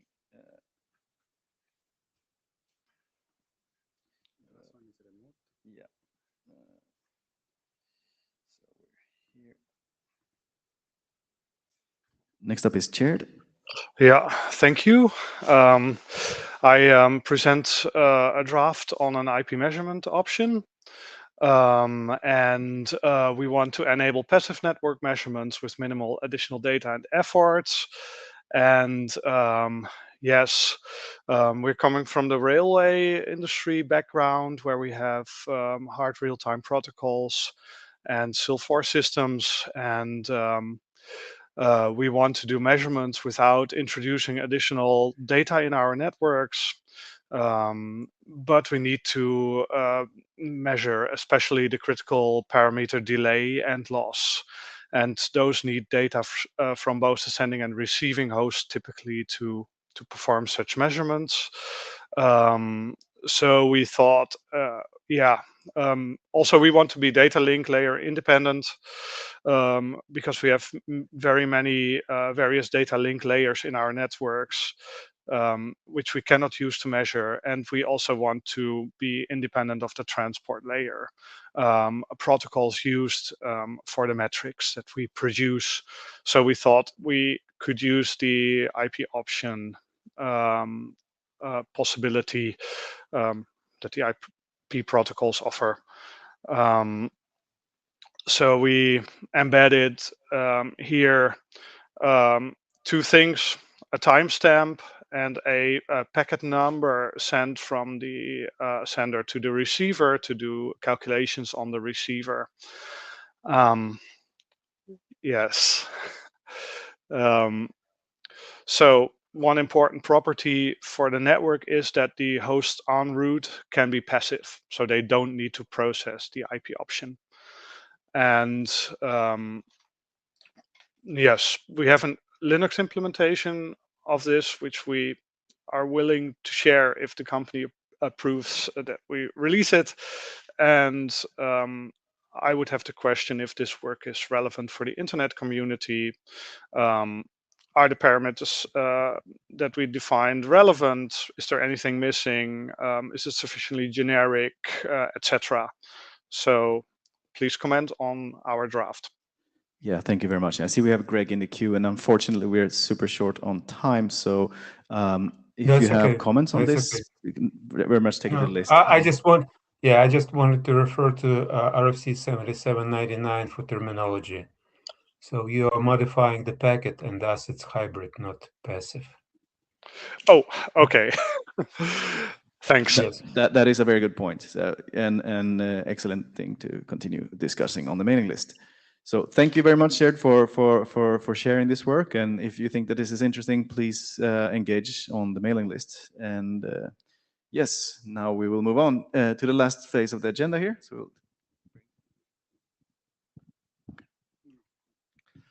So while Jean is presenting, I will raise a couple of questions on the hands of Paul. So please look at them. Thanks. So how much time do we left? 10 minutes, yeah, 8 minutes. Yeah. Okay, everyone, and I will, provide feedback on the IPPM BMWG joint session. My name is Qing Wu, and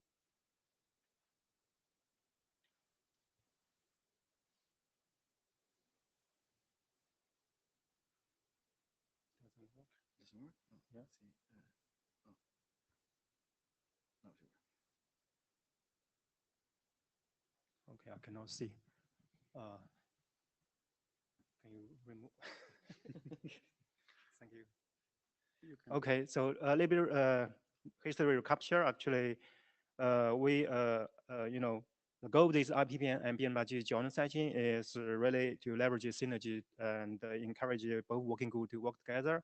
This joint experimental session started from the IETF 123. Actually, we run pretty much well, so therefore we continue in IETF 124. And at that time, actually, I has been assigned to have to coordinate for this kind of effort, try to do this kind of joint charter initiative discussion.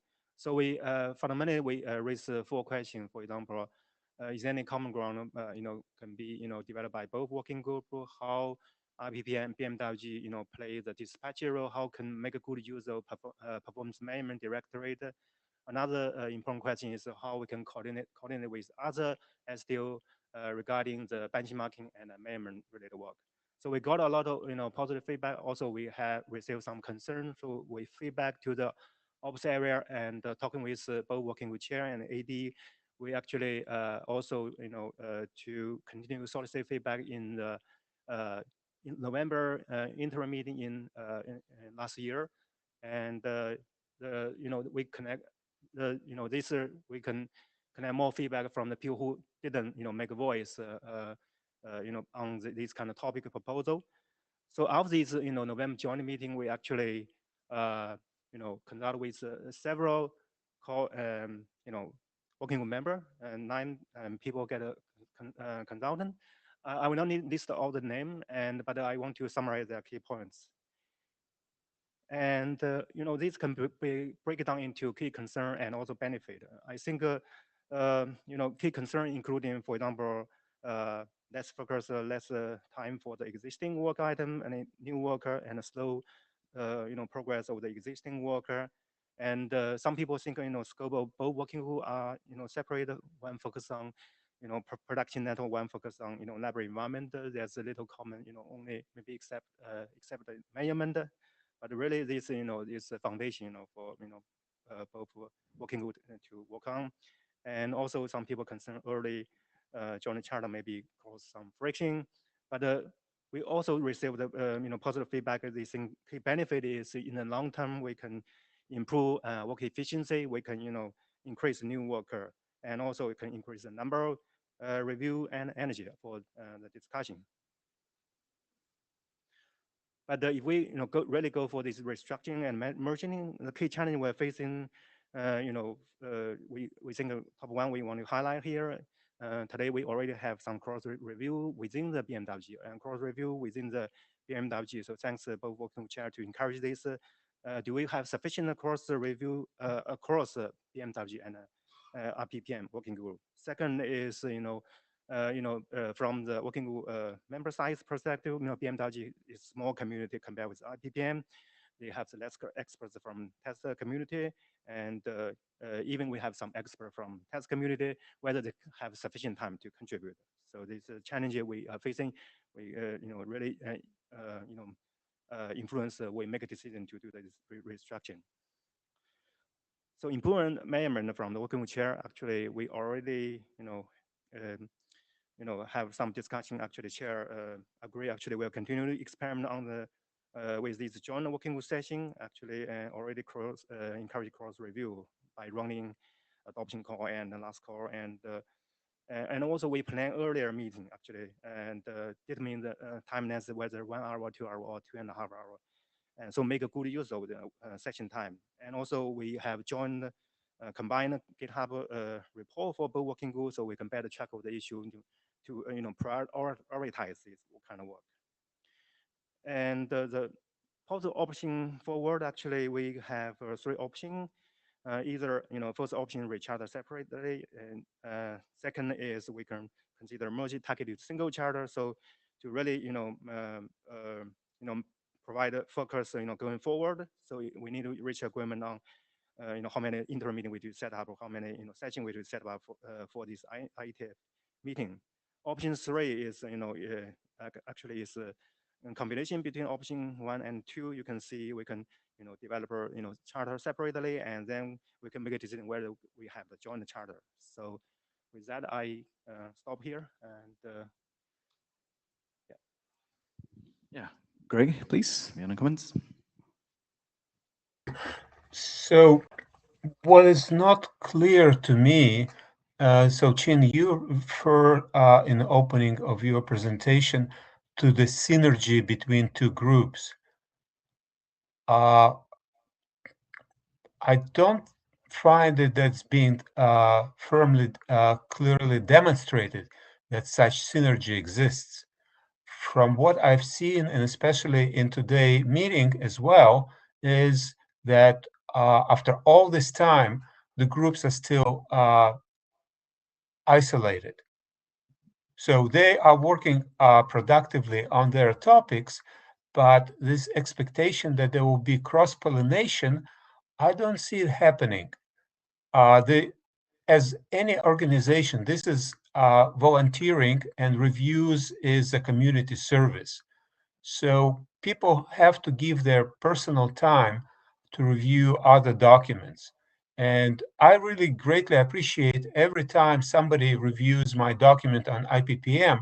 I don't expect that anybody who have not been actively involved in IPPM discussions will be, I personally would not be effective in reviewing document that I have no idea about. Okay, great. Thanks for your So, comment. I think, yeah, we already proposed in, some, yes, because what when you outline, and it's really good when you put clearly concerns and the benefits. But what I see there is concerns are real, and benefits are somewhat expected that might happen. But what if that not happen? Yeah, Greg, Okay, just thank you. clarify this one. I think that's the concerns are really real, and we are I would say listening to them. Actually, we have a bit is that the two committees are really small. We have really two small working groups, very few participants. The documents are not really, I would say, reviewed by wide, I would say, participants. And the bit is that having something, a room for, I would say, all both committee to work so that they can pursue their work in the IETF is something we are expecting to enhance all this work. How will be ending there? This is something we don't know today, and we are working. We would like to hear from all of you how we can make the situation better. The three options that are provided here are really for the benefit of the community. So how we can make this really better, and let's continue having the discussion so that we can make some progress. I don't expect that we'll be having, I would say, the dismantlement of the two committees, I would say, in 1 year. This is something that will be happening because we will be always in the same room. We will be reading the document from the other parts. There are specifics, but by the experience and by the evidence, we have shown at least since 1 year right now that we can be in the same room and we have some consistency in the topics. Even within IPPM, for example, there are silos. And the silos does not mean that we have to split IPPM into various communities for each topic, IUM, SWAMP, STAMP, and all of this. But, so please, if you, for the sake of time, if you can just progress. Yeah, I just want add one more point. Actually, currently I feel IPPM is overloaded with many topic contribution, but for BMWG lack contribution, and I think if we choose option one, actually at some time point we'll face a similar situation like this. So yeah. But again, from my perspective, the fact that IPPM produces more proposals compared to other groups means that there is interest in the topics being discussed. So that really might be an indication that limiting the time to discussion during the face-to-face meeting, yes, we've using all available tools like remote meeting, interim meeting, and mailing list discussions. But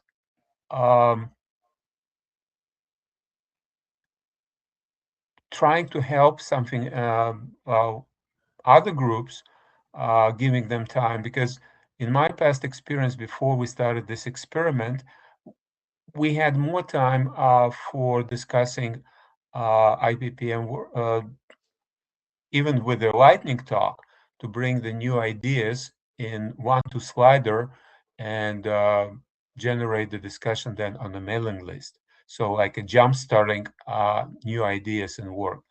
So I concern that we are really limiting the flow of new ideas because we are so much time constrained with this experiment. Thanks, Greg. Maybe just to raise here on the chartering, like today at 12:45 and 13:05 in ISG room Liaoning, we start with the chartering. Everybody feel free to join us if you have interests. We definitely will reach out later on the mailing list. And just from the initial feedback we had is there is interest on proposed work. We try to accommodate as much as possible this time, but it was a bit crowded at the end, and we take that into consideration for the next time on the session scheduling.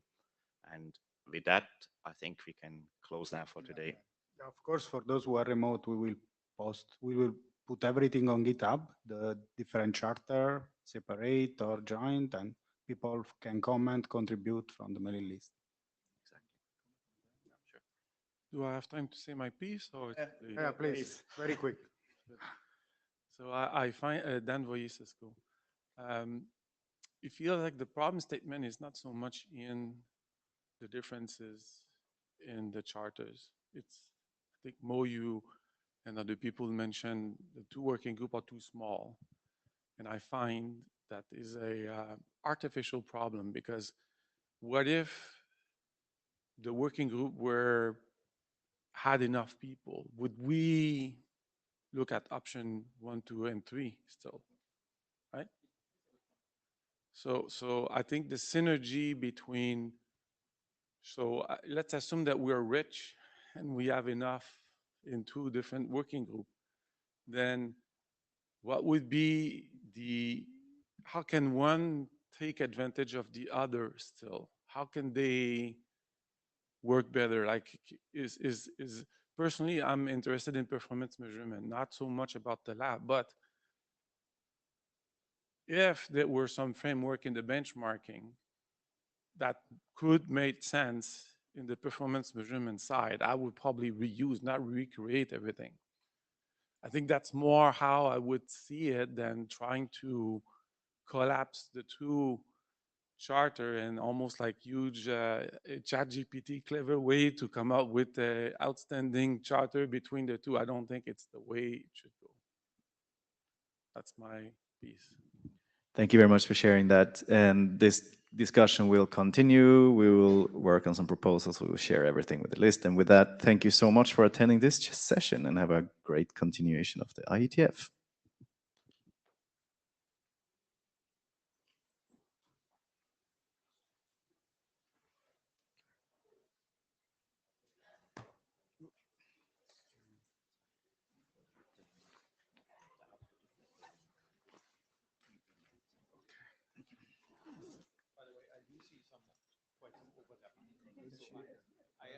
I mean, also just, yeah, because I'm quite active in